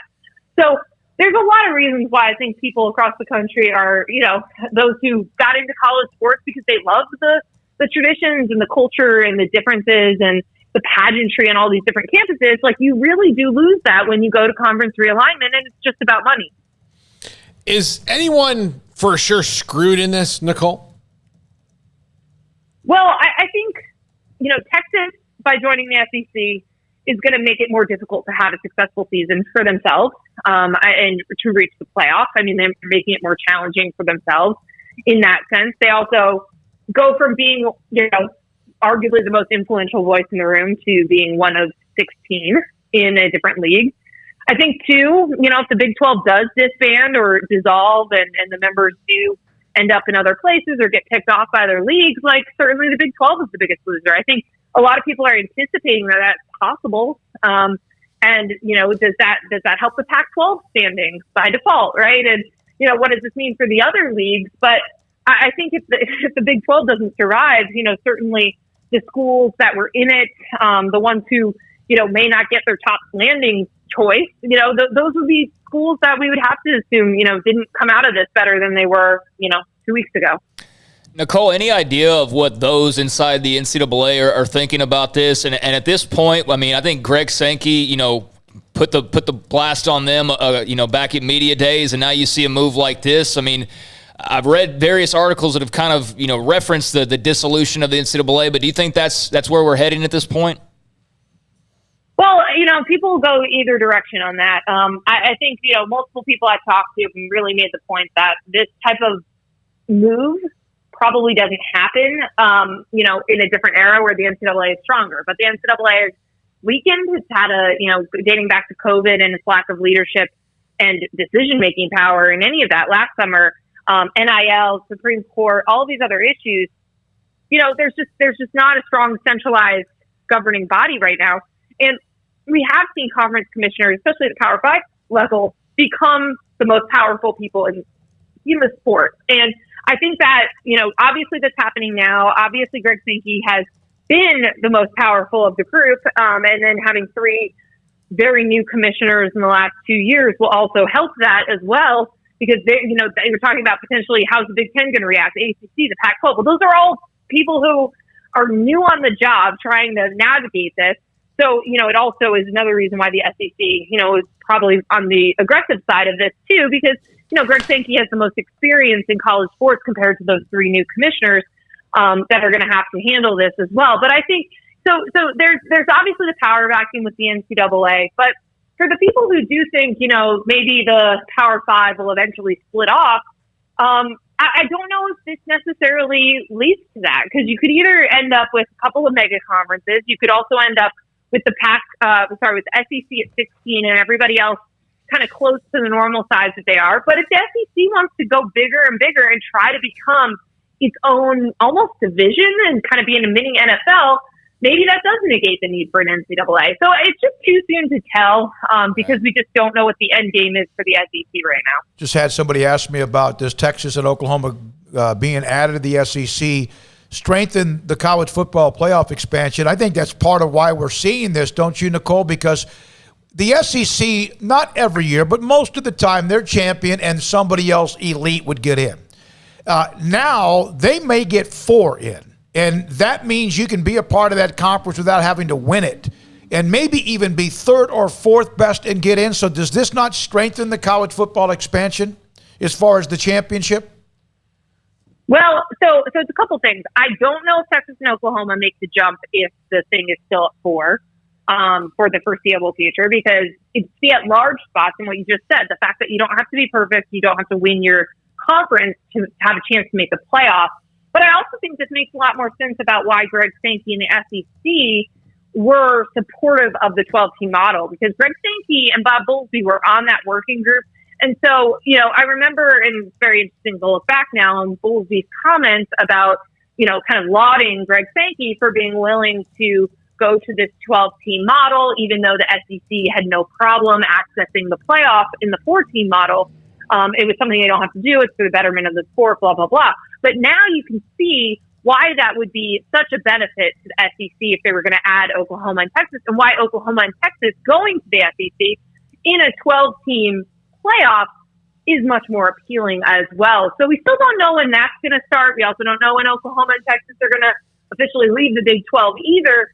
But I think you're seeing that because it's the amount of at-large spots and the idea that if you're loading up your league and you're going to have Oklahoma is going to make the playoff every year and hopefully Texas turns things around and can get in that mix. The SEC is thinking, can we get half the field in the playoff? Can we get half of it being SEC teams? You can see the wheels turning in Greg Sankey's mind. All right, let's go back in time a little bit. Anything that the Big 12 could have done to stop this, say, 4 or 5 years ago? Well, I'm very curious looking back, and because Texas has been Texas for a little while now, and I think when you talk to people in the league, again, everyone's still trying to piece together the timeline of how long conversations have been happening with the SEC and things like that. But certainly the media rights negotiation a couple months ago was a turning point in this. Certainly, Texas is. There's just been a number of issues right over the years about, and obviously a lot of it stems from, maybe if Texas was winning the Big 12, things would be a little bit different. But just like the power dynamics in the room, obviously we know how the Longhorn Network was formed and some of the different tiers of media rights that were negotiated the last go around during conference realignment. So there's all these different factors that come into play. And so you never know really what pushes buttons. And I'm sure we'll get kind of a detailed outline of the whole timeline. So there might be those turning point moments. I do think that there's a sentiment within the league that I'd be curious to see is, could Bob Bowlsby have done anything sooner? Could he have taken this? Did he know? Like, when did he find out that this was a possibility? And could he have done anything to stop it sooner than this last week? Right? I mean, having a meeting that Oklahoma and Texas don't come on certainly was a big signal, and that it was really far along. And I'd be very curious to know, and I think obviously people within the Big 12 would like to know, when Bob Bowlsby got a whiff of this, and at that point was it too late, or is there anything he could have done? I'm sure he was thinking just like other people throughout the league was, a 12-team playoff is great for the Big 12. It's great for stability across college sports because all of the Power 5 leagues now basically get guaranteed access every year, and they can get multiple teams when they have multiple teams. So maybe people didn't expect that this was going to come. I mean, I think there really is a feeling of being blindsided throughout the Big 12 and throughout college sports. I mean, so that's why I would be super curious to find out eventually, once Bob Bowlsby is, talking again, because he's been, underground dealing with this for the last 4 or 5 days. I'd be super curious the first time he got a whiff of this. And at that point, if it was too late already. Well, when he was at Big 12 Media Days, and we were there as well, he said exactly what you mentioned, that the conference or the college football playoff expansion would be good for the Big 12 and strengthen. I think he's in a bombshell somewhere because he didn't want to get hit with another one. I think he truly has been crushed by this in a lot of ways, emotionally, and who knows if he knew any kind of inkling at all. All right, let's discuss the Olympic Games. I just happened to watch your Twitter feed as I was prepping for today's show and having you on. So Katie Ledecky was beaten. And I know a lot of people are, oh my God, you're not allowed to get, she was beaten, but did she not have one of her best times ever in the event? She finished with the silver? No, she did. And, this was one of the events in the 400 free that was last night that she was not favored to win. She's also not going to be favored to win the 200 meter freestyle either. And it's not the end of the world. Like, I think we do expect perfection a lot of times from our Olympians, especially the ones, that are the greatest ever do it. And, the greatest female swimmer ever, or the greatest female gymnast ever, right? Like, you sort of just expect them to always get gold medals. But we've even seen that with Simone Biles. Like, she hasn't been as perfect as we're used to seeing her either at these Olympics. And people get older. It's been 5 years since the last Olympics. But Katie Ledecky, it was a phenomenal race. And now she finally has a rival, and she leads for most of the race. She gets out touched at the end, and still has one of the best times ever swam in the 400. She still owns the world record in this event. They almost were at world record pace. So it was still a phenomenal race. I think she handled it really well. She's still going to win other gold medals in the distance events this week. What do you think of the sham of a ban of Russia in this thing? Well, it's honestly not too dissimilar to last time, where they're going to let them compete. They have a name. They're the Russian Olympic Committee, ROC, this go around. They're going to be able to wear the colors. Like, it ultimately looks very similar. And there's a lot of people, certainly a lot of Americans, that wish, the Olympic would come down harder on doping and cheating and really incentivize people not to do it. But that day is not here yet. And so, the only thing that'll be different is we just won't hear the national anthem, but it'll look pretty similar to having Russia competing as a country. All right. Thank you very much, Nicole. Great stuff. Good luck waking up to whatever else is new, or even before you go to bed tonight, something new in college football. Great stuff. Appreciate your time with theathletic.com. All right. Thanks for having me, guys. Nicole Auerbach. It's NicoleAuerbach. I know that's up on the graphic at times as well. But she's a fantastic writer. We also started talking about like Caleb Dressel might be this year's version of, I'm not saying Michael Phelps, but he's the one that can rack up a bunch of gold medals this year. So have you all been watching? Did y'all watch over the weekend? And all that? That race with Titmus and Ledecky was awesome. I mean, it was awesome. It was one of the most fun things I've ever watched in sports. I'll tell you that right now. When you're watching just these, it looked like two dolphins darting through the water. It was ridiculous how fast they were going. That was a great race. I got to say, the no fans thing's a total buzzkill. After getting, it'd be one thing if we had never gone back to crowds, but like watching like a wrestling show now and seeing 15,000 people and watching, NBA playoffs and seeing tens of thousands of people to watch like an empty swim meet or whatever. And I know there's little peripheral people and whatnot, but yeah, it's very odd. There's a lot of sports I need fans for because I don't watch them enough to know what's good. Because I'm not a skateboarding judge. Oh, yeah. So I'm watching skateboarding and going, it all looks the same to me. So I don't know why this person was better than that person. But okay, I'm with you, judges, whatever it is, because I can't hear people ooh and ah. I have no idea. I do think this. I think I could, if somebody wanted to start a handball league here in Waco, I'd be down for that. That sport looks fun to me. Okay. The skateboarding thing, yeah. I was watching. This guy is competing in Olympic sport. He has 60 seconds to do as many tricks as possible. He's wearing cargo pants. Yeah. His phone falls out of his pocket. His giant phone that he has in his pocket while competing in the Olympics, and he stops to go pick it up. And I'm watching this. Is that not today more than anything ever? This should not be. If you can have your phone in your pocket and it falls out and you're like, in the Olympics, I need to go pick that up. It should not be in the Olympics. My phone came out of my pocket, Paul. I was on the phone with you and it hit the sidewalk. It can never hit the grass or a lawn or maybe a bush. It always hits like the sidewalk or parking lot. Not a great lot. advertisement for those cargo pants. Yeah. I haven't really watched much of the Olympic Games. I missed all of the men's basketball. You woke me up with the text about Men's basketball is terrible. They played with no heart. We'll see if Pop can get something out of them here in the next. I mean, they got to beat the Czech Republic and Iran, so you would think that they would. I will say this, which I thought was 3-on-3, but it's called 3x3. Women's 3x3 basketball is fun to watch, man. Like it's fast, it moves fast. I never thought it'd be this guy. That's why you're our women's basketball expert. Yeah, I'm telling you, it's fun to watch. Are you going to do a top 5, whatever you just said, here pretty soon? I might. I mean, just to chase that small demographic. Yesterday you said you shared a text. You said you watched 13 different sports. I watched a ton. I haven't. My girlfriend Amanda loves the Olympics, so it's on in the house on a loop. I just haven't. I watched handball, which I told you before. I think is pretty fun. It's like soccer, but you don't use your feet, and the ball is smaller. And and no offense to anybody who plays handball, it looks like something that we could have all made up. Like just bored. You ever make up a game when you're a kid and you're bored and you have like, I've got a ball and there's this and there's 4 of us. Let's make this up. And that's what it looks like. Water polo is fun to watch. I think those people are remarkable athletes to be able to kind of I've always liked synchronized swimming. Well, look, water polo is pretty amazing because you have to swim and also wrestle the ball away from people. Yeah. So it's like a combo of swimming and wrestling and soccer all together. See that a lot in during the various summer. What do you call it? Spring break. Olympics. Yeah. Summer Olympics. Yeah, we do see that. No. But no, it's all right. I've enjoyed it. 254-339-1122. Skateboarding should not be in the Olympic Games. That's from the YouTube from Noop Ed.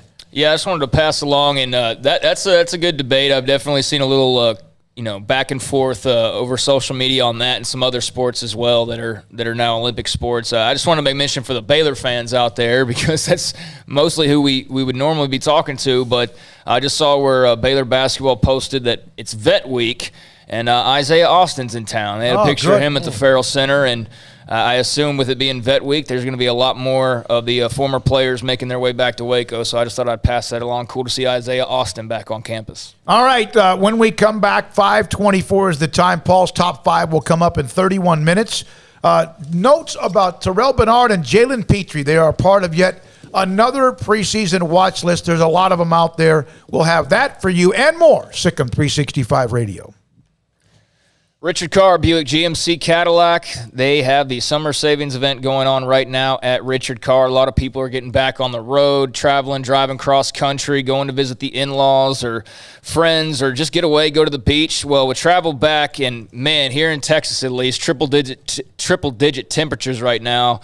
Last thing you want is to be in an old junker driving long way. So how about you take advantage of that summer savings event at Richard Carr Motors? Right now, you can get back on the road with space, safety, and luxury in a Buick. Right now, well-qualified buyers get 0% for 72 months on most 2021 Buick SUVs. Richard Carr is also loaded with premium pre-owned cars and trucks, all of them priced to move during the summer savings event. Multiple cars and trucks priced to get you back on the road this summer, and each pre-owned vehicle goes through a 172-point inspection before it even hits the lot. With dozens of lenders, Richard Carr says yes when others say no. 100% credit approval is always the goal. And Richard Carr is your local hometown dealership, so give them a chance to earn your business with great prices, free oil changes on new cars and trucks, and superior service after the sale. So come by and take a test drive or give them a ring, and they can set up a test drive where they bring it to you. It's a summer savings event going on all month at Richard Carr.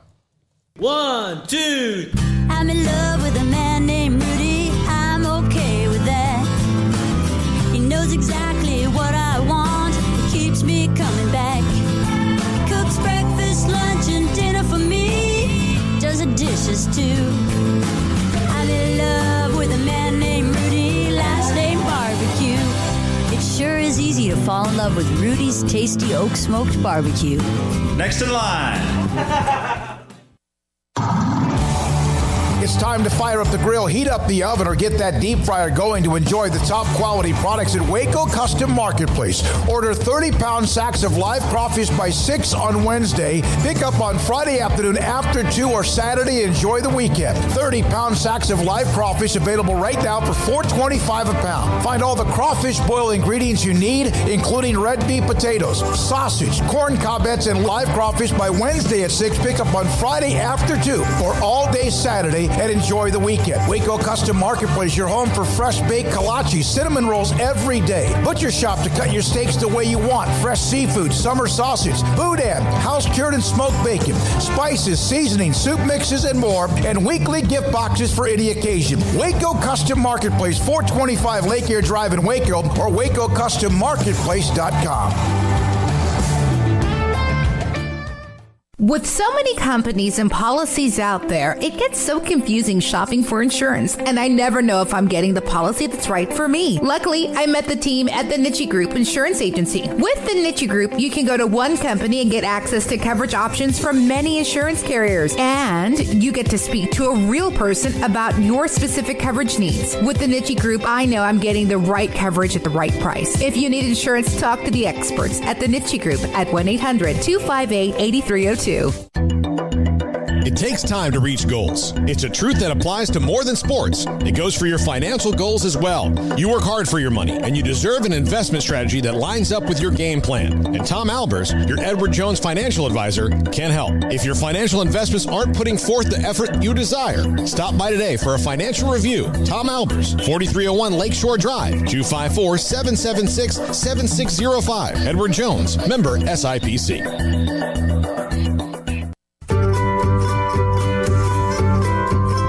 You want to know why Stonewood Dental is so successful? Listen to what happy customers have to say. It's pleasant. It's different than any other dentist office. I really feel like they care. And it's not that you're here for 2 hours waiting on someone to take care of you.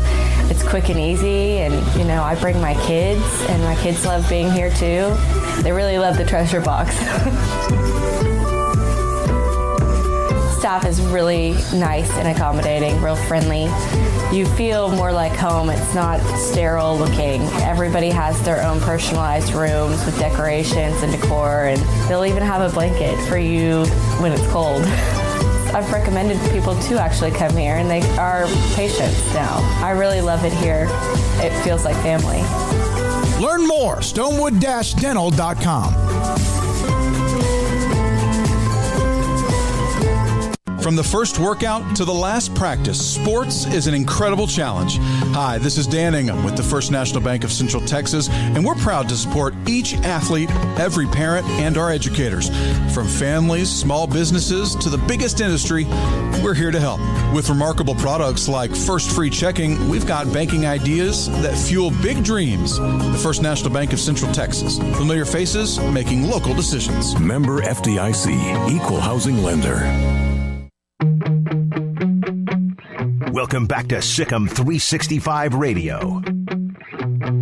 Are you a SicEm365 super fan? Then try out our premium subscriptions at SicEm365.com.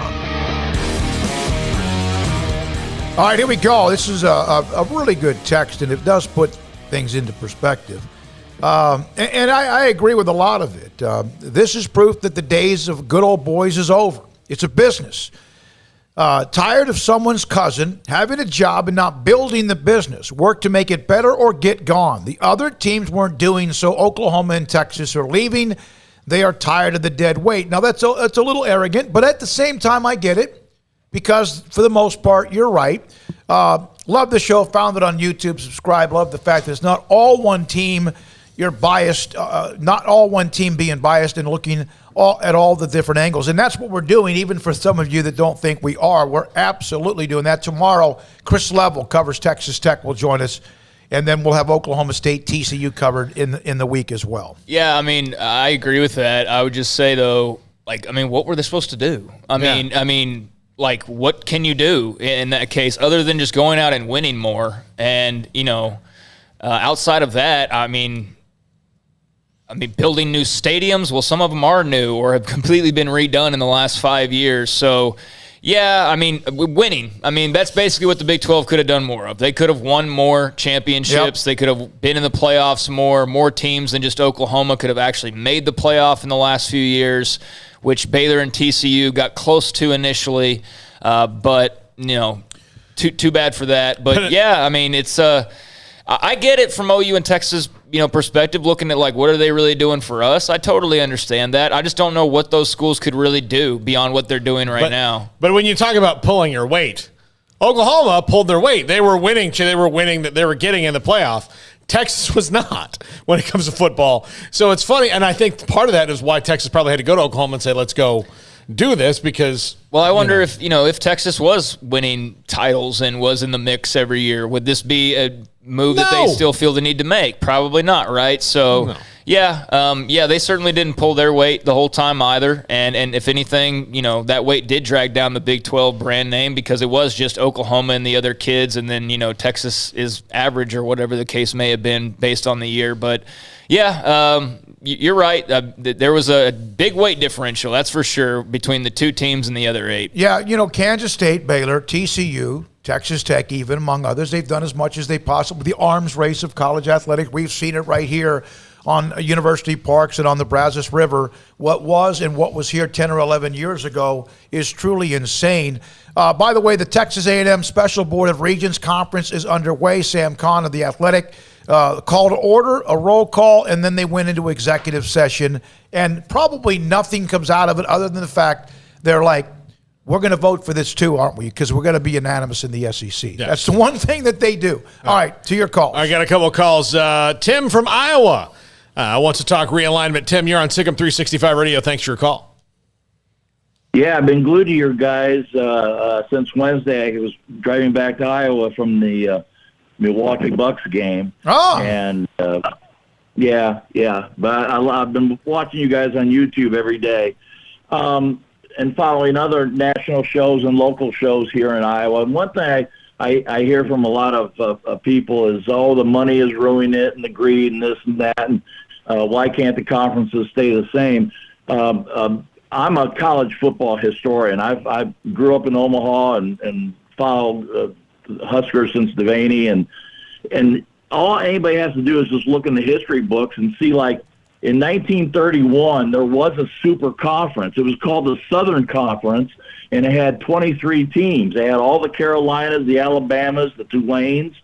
So the idea that a super conference is going to ruin football is just, the sun keeps shining, the wheels keep turning. And schools were jumping from conferences from one to the other, like back in the 50s. Oklahoma State was not a member of the Big Seven. They were actually a member of the Missouri Valley Conference with Drake and Wichita State. So, there's always been this us versus them. Who do we want to partner up with? This isn't anything new. Now, I believe here in Big Ten country, because of all these rumors about Ohio State, Penn State, and Michigan flirting with the Southeast Conference, I think the Big Ten should merge with the Pac-12. You would have all but 3 schools being AAU members. You would be coast to coast. You'd be in every time zone. And I think you would checkmate this power move by the Southeast Conference from the 26 of them joining up and maybe adding an Iowa State or a Kansas, making divisions, and here we go. I got your super conference. So I got your super conference. Yeah. Hey, Tim, first. Yeah, I love it. I love it. Who's your favorite college program? I don't know if I caught that. Well, I'm in the Des Moines area right here, and I went to school in Iowa City. So number one is the Hawkeyes. But every Black Friday, I'm like, well, I hope it's a good game. But I actually worked in the sports information department back in the 70s. I'm 65 years old. So, like I said, I go back to the Devaney years. And when they were good. Sports information. Yeah. Well, here's something. When I was in the sports information department in Iowa City with George Wine and Phil Hattie, for any Hawkeye fans out there, in 77 and 78, there were rumors about kicking Northwestern out of the Big Ten because, and it was started by Michigan, because when Michigan would go to Northwestern and get their cut of the gate out of Northwestern, it was pennies. But then Northwestern would go to the Big House and get their cut and walk away with a wheelbarrow full of money. And Michigan was tired of that. And they were trying to get Northwestern out of the Big Ten back in the late 70s. And so, again, this us versus them, this money drives everything. Old news. It's been going on since Rutgers played Princeton.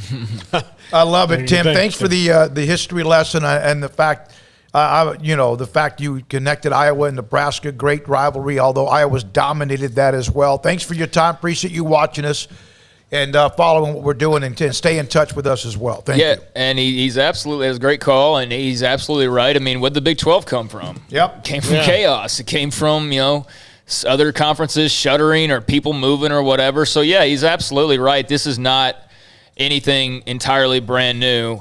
I just think, in this case, the world we're living in is entirely different than at any other point as far as, the Amazons and the TV rights and that kind of stuff. Those are the variables that have also, in some cases been in play for a while. But it's just, I think there's far more wild cards now as far as, the direction it can go. I mean, I don't know if back when, some of those schools were moving around, if talk of the dissolution of the NCAA was at the forefront, you know what I mean? And now it kind of is, but no, you're right. I mean, chaos, upheaval, changing conferences, all that's a part of the long history of college football, and it's made it through all that stuff, and I'm sure it'll make it through this. It might look different. It might be a lot more similar to what we've been watching all this entire time. We don't know. Like, that's the thing, and talking with Nicole Auerbach, she had a lot of great perspective, but there's also just a lot I don't know.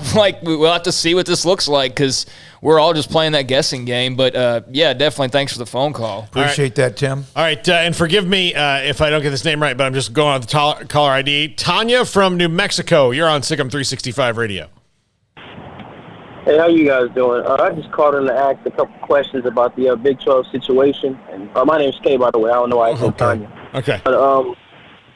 But yeah, so what does this mean for schools like Boise State, maybe a BYU, other schools that don't have that big conference to go to, like maybe Houston, even SMU would be a good school to go to the Big 12. What does this mean for them? Are they going to try to get into the Big 12 anytime soon, or is it a possibility that maybe, adding those big schools, or not big schools, but schools that have had success in the past, like these past couple of years, like Houston and Cincinnati and stuff like that, what does it mean for them? Are they going to try to get into the Big 12 to up their credibility and maybe get one of those spots in the Final Four? It's interesting. Great. What was his name again? Tay. Thanks for the call in New Mexico as well. One of the things that's interesting, if you're a group of five, the last few weeks have been good for you. Mm-hmm. One, whatever this leads to that might have some group of five teams be a part of possibly a Power 5 conference if that happens. And number two, the college football playoff expansion, because it will include a group of five team or two. Now, maybe one, but at least that's better than none. Even though there'll be a lot more teams involved, you're going to get somebody in. So it's been a pretty good few weeks.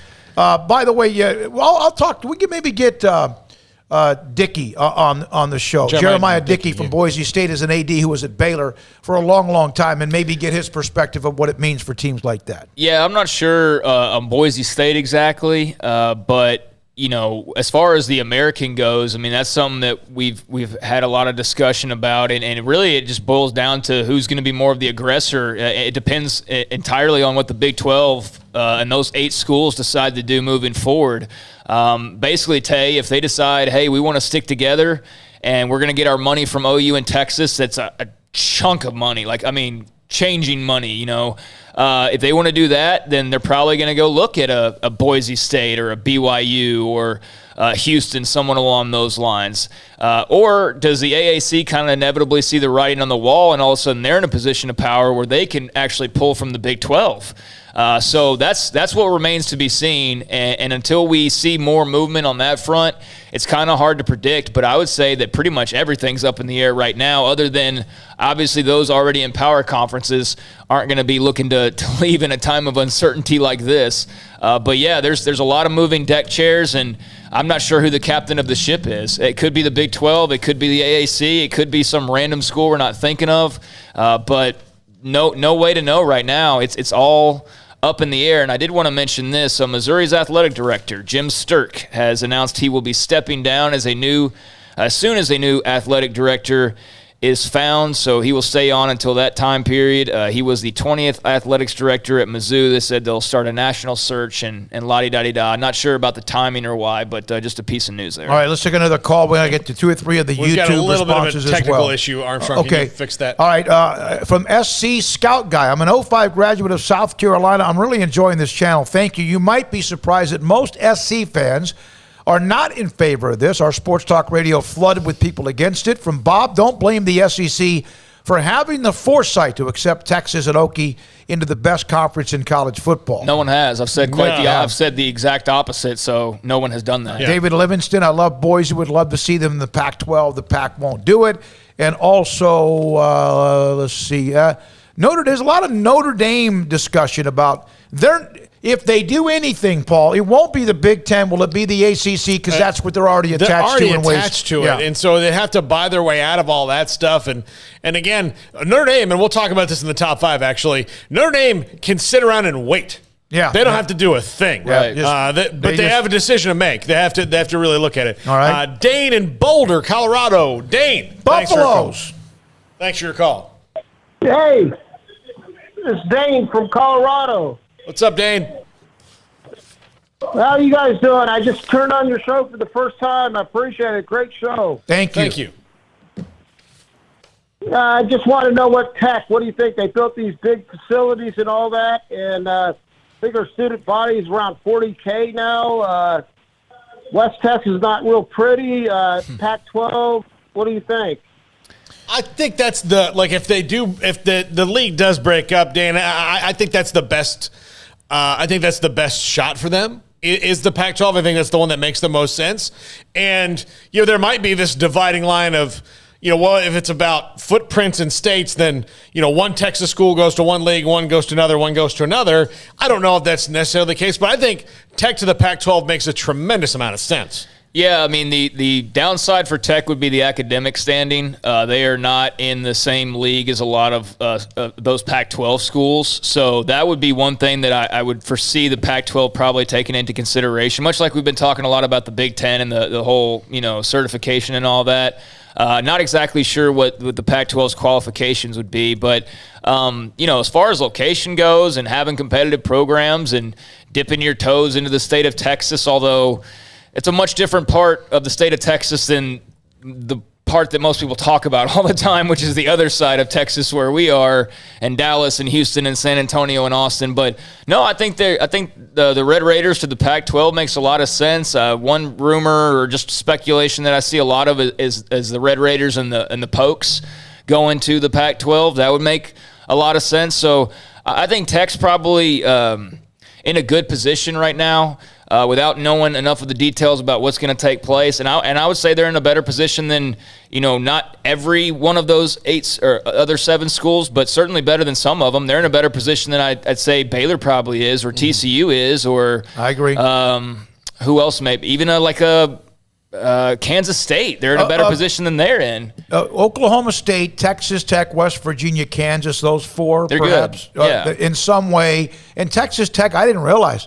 Yeah, last I saw, they had 36,000 enrollment. Yeah, but and you know what, for Texas Tech, and just on a fit for the teams you playing Arizona State, Colorado, Utah, that might do well for them. Hell, they're closer to the Pac-12 schools than they are teams in the Big 12. I think that sometimes people, if you're watching our show and don't know the geography of Texas.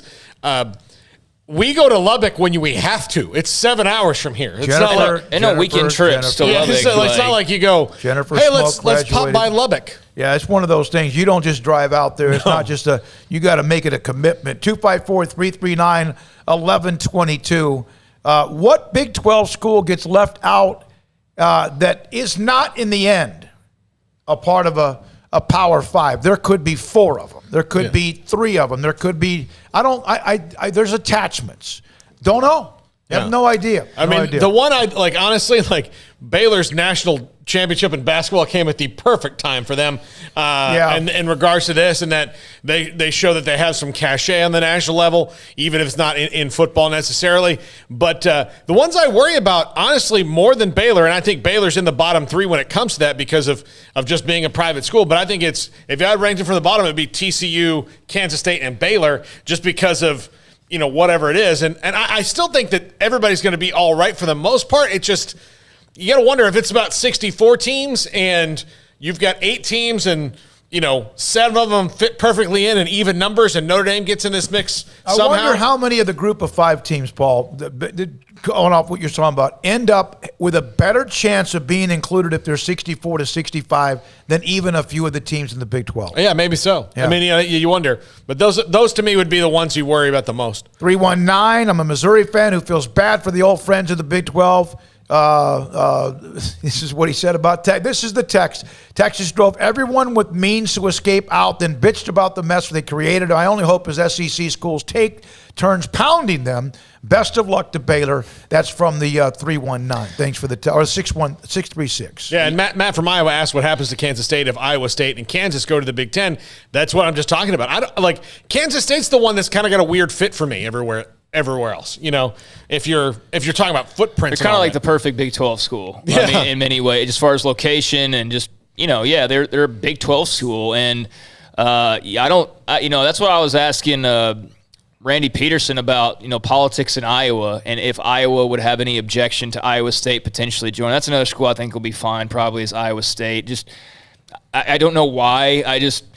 And I know, they're good at football now, but, Matt Campbell could leave at any time. He could be there for 20 years. Maybe they get in the Big Ten and he never leaves. I don't know. I don't think that just because they're good in football that's why they would be an automatic into this. I think there might be some question there. But, Kansas State, I don't think they're, the last time in realignment, at least Oklahoma State could say, well, we're going where Oklahoma goes. If that's the Pac-12 or at least they had that attachment. That attachment is gone, and I don't think there's that attachment for Kansas and Kansas State either. So, they're definitely one that could feel like they're a little bit out on an island and kind of wondering where the boat's coming from at this point. But, I don't know. I don't know where they even make sense, to your point. Yeah, they're just kind of in no man's land. I read this, and I don't know if this is true or not. Iowa State is the largest university in the state of Iowa, the 3rd largest university in the Big 12. Yeah, they have 20-some thousand, or is it above that? Iowa's enrollment's at 33,000. I need to look that up because Texas Tech we just mentioned. Well, and Texas has, now. Texas and Oklahoma, 36,000 for Iowa State. That's a lot bigger. It's a lot bigger enrollment than I thought. Good for them, and good luck to them, the Cyclones, this year. Yeah. All right, we've got Paul's Top 5 coming up here in just a second. Let's see. What else? Oh, Jalen Petrie and Terrell Bernard. They've been a part of so many different preseason teams and watch lists and whatever else. Both separate Butkus Awards. Jalen Petrie and Terrell Bernard. Bernard from, of course, a senior coming back off the injury. Both of them a part of the Butkus Award watch list in different ways, and both of them are amazing at what they do. Very good players. Both of them could be All-Americans this year. Who knows?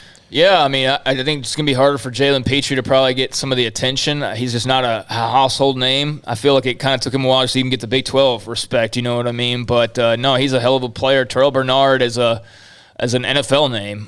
He's a guy that so long as his health is there from the recovery, which it should be and it appears to be, then he's going to be a force out there. That Dave Aranda, Ron Roberts, and rest of the staff, that defense is something I'm very much looking forward to watching this season. And those two guys leading the way are a big part of the reason why. So good for them. When we come back, Paul's Top 5 at 5:55 and much more, and this continuing, constant story that changes with college football. And yet again, right now, it somewhat just changes with updates along the way. This is SicEm365 Radio. Make the summer sales event rocking at Allen Samuels Dodge Chrysler Jeep Ram Fiat 2021 Ram, the 1500 Quad Cab Lone Star. Total value is up to $5,250 or 2.9% for 72 months, plus $1,000 bonus cash. The 1500 Crew Cab, among the top safety ratings, ranked number 1 in full-size pickup trucks, and, of course, the Ram truck, back-to-back Motor Trend Truck of the Year. Also, the summer event continues. The 2021 Jeep Renegade Latitude with up to $3,750 in total values, or 1.9% for 72 months, plus $500 in bonus cash. No payments for 90 days. Allen Samuels Dodge Chrysler Jeep Ram Fiat, Loop 340 east of 84 in Waco. Come by and let's be friends. At Baylor University, students can shine in their own way.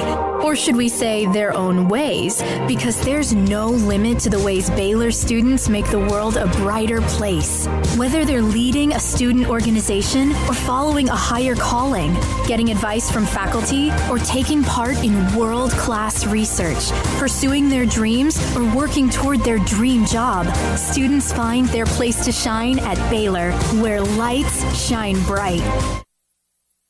Boozers is the wedding ring store and more. If you're ready to get engaged or already married and want to upgrade your wife's ring for a special anniversary, Boozers is the place to go. With the largest selection of premier quality diamond engagement rings and wedding rings in Central Texas. They have 7 cases with over 300 styles of rings from top designers like Natalie Kay. Choose from yellow, white, or rose gold, plus beautiful top quality loose diamonds. With an in-house jewelry, they can also custom make anything you want. Bring in a picture or drawing and let Boozers create your one-of-a-kind pendant or ring. They can even use some of your old gold and diamond jewelry to create something new. At Boozers, you'll find a great selection of quality timepieces, and Boozers is the place for expert watch maintenance and repairs too. They specialize in expert Rolex watch repair for fine jewelry, watches, custom work, and more. Go to Boozers on Valley Mills and Lake Air Drive in Waco. Boozers, the wedding ring store and more. At Marco's Pizza, get craveable pizza made the Italian way with dough made from scratch, an original sauce recipe, 3 fresh signature cheeses, and premium toppings you love, served hot and safe. Right now, you can get unlimited medium one-topping pizzas for just $6.99 each. Why stop at just one? Order with your app or at marcos.com for curbside, carryout, or delivery today. Marco's, pizza lovers get it.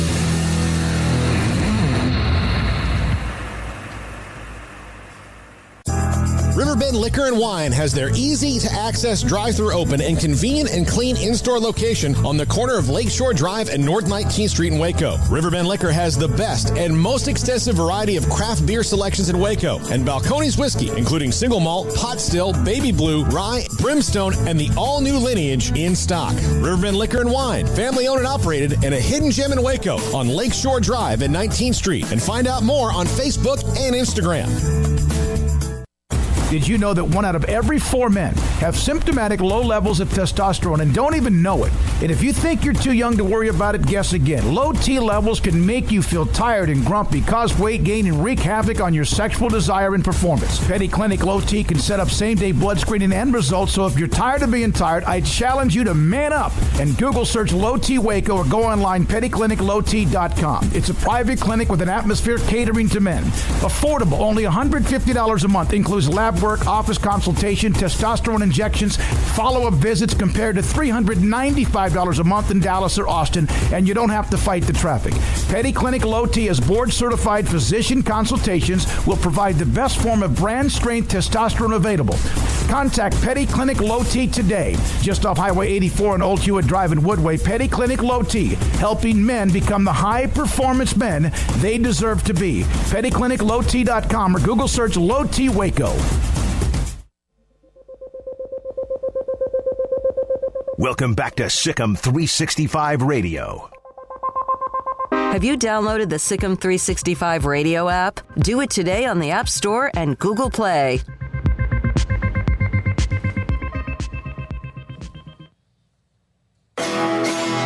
This is Paul Catalina's Top 5 at 5:55.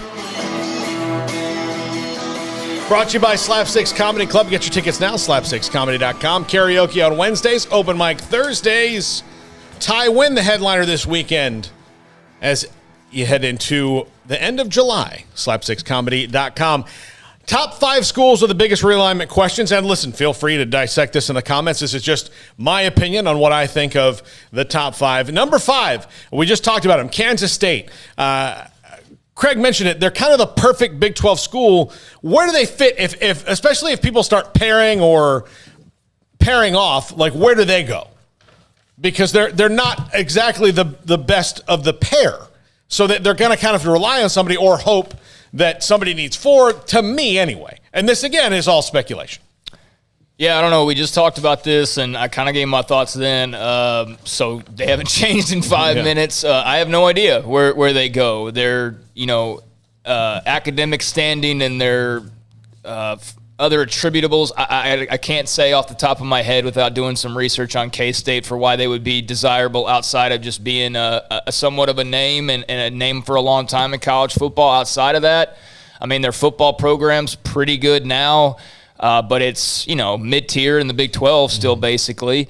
Their basketball program's been, I don't know. I don't know where they fit in, what their attraction would be to other conferences out there. I'm Even not sure. with Kansas in the same conference, it seems as if they're on an island. Yeah, it does. Where you could have Tech and Oklahoma State, maybe. West Virginia's kind of on an island as well because of where their location is. And then Baylor and TCU you would think is attached, even though at times they hate each other. But that's one that just kind of seems like sometimes, I wish them, and this is not to be negative. This is to kind of look at the options and what these teams have to in their future. Look, I mean, we primarily cover Baylor. I think K-State's in a better position than Baylor is. I'll also say that, so I'm not knocking them. I'm just saying I don't see a place that jumps out to mind where I go like, oh, yeah, that's where K-State would go. I don't see one. Yeah. Number 4, BYU. And this is going to be a similar discussion as to our number 1. But, look, I think they can actually subsist in the modern college landscape by still doing what they're doing. But do they want to maybe throw their hat in the ring for a conference just because that's where it's going? Why are they playing football? What? Why do they play football? To make money. Do they play football to win a championship? Yeah, I guess so. Yeah. So, I mean, you to me. You think they don't? No, I mean, that's why you play. You put yourself in that position, right? Yeah. And You're not just playing. I mean, some teams know they can't. But no, I always have thought Brigham Young brings a lot of power to the table. They're really pretty good. I hate it for them. They're just kind of out there. They just float like a loose planet. Yeah. All right. Number 3, Baylor. I mean, there's a lot of questions about where they could go, and there's no place that they fit perfectly because they fit perfectly here in the Big 12. I mean, so if the Big 12 is where you fit perfectly, and that may not be there, then where do you go? And they're like, things are going to have to change all across the country for it to really be, for them to fit somewhere. Well, and I think their best actual fit is the ACC, but I don't know if that can even happen. Yeah, I'm not sure if the ACC would be interested at all. I don't know. And I don't know how many conferences are interested. I'd say this. I mean, you're going to get a program that's pretty good in pretty much everything across the board. And if they're not one year, then by a year or two later, they will be. They've had a lot of success, especially this last year, in postseason for their programs and winning championships and things like that. I think the biggest weight around Baylor's neck is Baylor's own doing, and that's the scandal. And the thing about it that's interesting is not only has that been out there and just sitting there in the hands of the NCAA for going on 5 years now, but I'm almost wondering if the NCAA is even going to be around to deliver a punishment. Yeah. I mean, seriously, it's been 5 freaking years, and there's been no movement whatsoever on the part of the NCAA, despite the fact that the entire thing has been in their hands now for going on several months. But they've had a lot of other things thrown their way. So, I mean, does the NCAA even get a chance to punish them? I mean, will be a question. But yeah, Baylor's in a very upended position right now, and there's reason to be nervous. There's reason to be optimistic as well. But I definitely get those that are more nervous than optimistic. Their basketball game with Gonzaga is still to this day the most highly watched college event other than the playoff, I think, this year. Yeah. And it should be. It could have been, anybody against anybody, but there is a little bit of a national glow, but I understand that where they are as well. Yeah. Number 2, TCU. TCU is only a Power 5 by the grace of A&M and Missouri leaving the Big 12. That's it. That's the only reason. Would they still be in that Mountain West? And so, to me, I would be the most afraid in the Big 12 if I were TCU just because of that fact. Because you are new to the Power 5. Now, granted, they are in a bigger television market than most of the schools that are left. But even still, I don't think that much matters because they could have at any time. I mean, when the Big 12 first happened, no one wanted TCU, and they weren't really good in anything at that time. So I'd be concerned if I was TCU. No, I think TCU has reason to be concerned. I'd feel a little bit better if I were them than I would at, let's say Baylor. But I think they're pretty much in the same boat together. You just hope that if you're those two schools, it doesn't come down to a fight of who throws the other one off and that person gets to go to a major conference. But I think they're in a very similar spot. I think they should probably actually be working in conjunction with one another because I think having allies at this point is very important. And, as much as they don't like each other on the fields of play or whatever the case may be, they are, almost mirror images of each other in some ways. I mean, there's so many similarities, but people, the football program has been successful for a very long time. Baseball's good. Basketball's whatever, but yeah, there'll be a pull, and they may even trick some people into thinking that Fort Worth market's a lot more valuable than it really is. Because again, you can get that without getting TCU. I mean, it's not just the Fort Worth market; it's the Dallas-Fort Worth market, and there's plenty of people who will watch from Dallas and Fort Worth whether or not TCU's involved. All right, DJ brought this up. I know if you take the ACC, Paul, which your favorite program is a part of, other than Clemson, had the college football playoffs expanded since 2014 when it started, how many ACC teams, other than Notre Dame last year too, would have actually been in the playoff? I think Miami could have gotten in once. And Baylor, how many times? 3? Yeah. Just for the North one Carolina, response. I don't know where they were last year. Yeah, they had a pretty good team going. It's not. They've had their 1-11 and last year 2-7. Listen, they're not a juggernaut.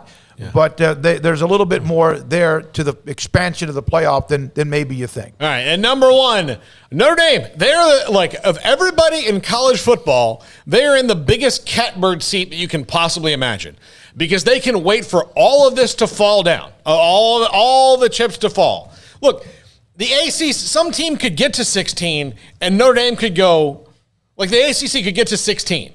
And Notre Dame would be like, you know what, we'd like to be the 17th team.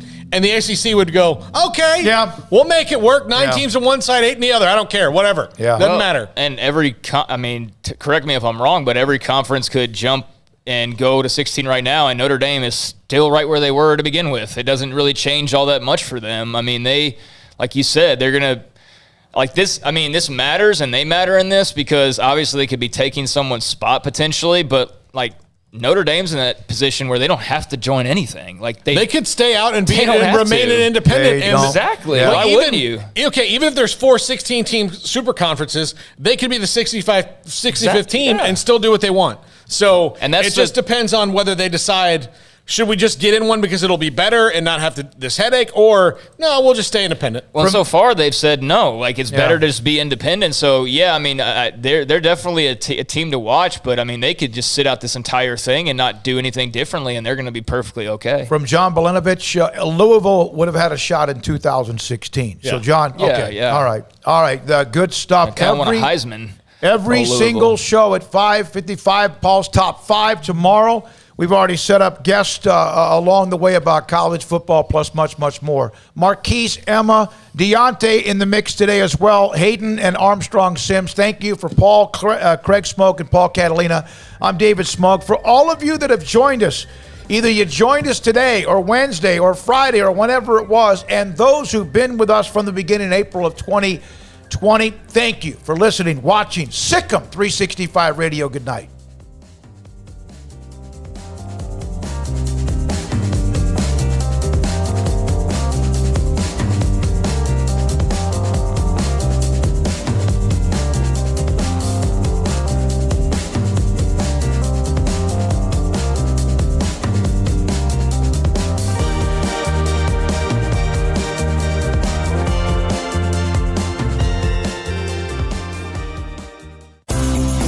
Ideal MRI is a small family business right here in Central Texas. We're open to support you while lowering the cost of healthcare bills. When you need an MRI, ask your doctor for an Ideal MRI. Visit us at idealmri.com or call us at 833-IDEAL-MRI.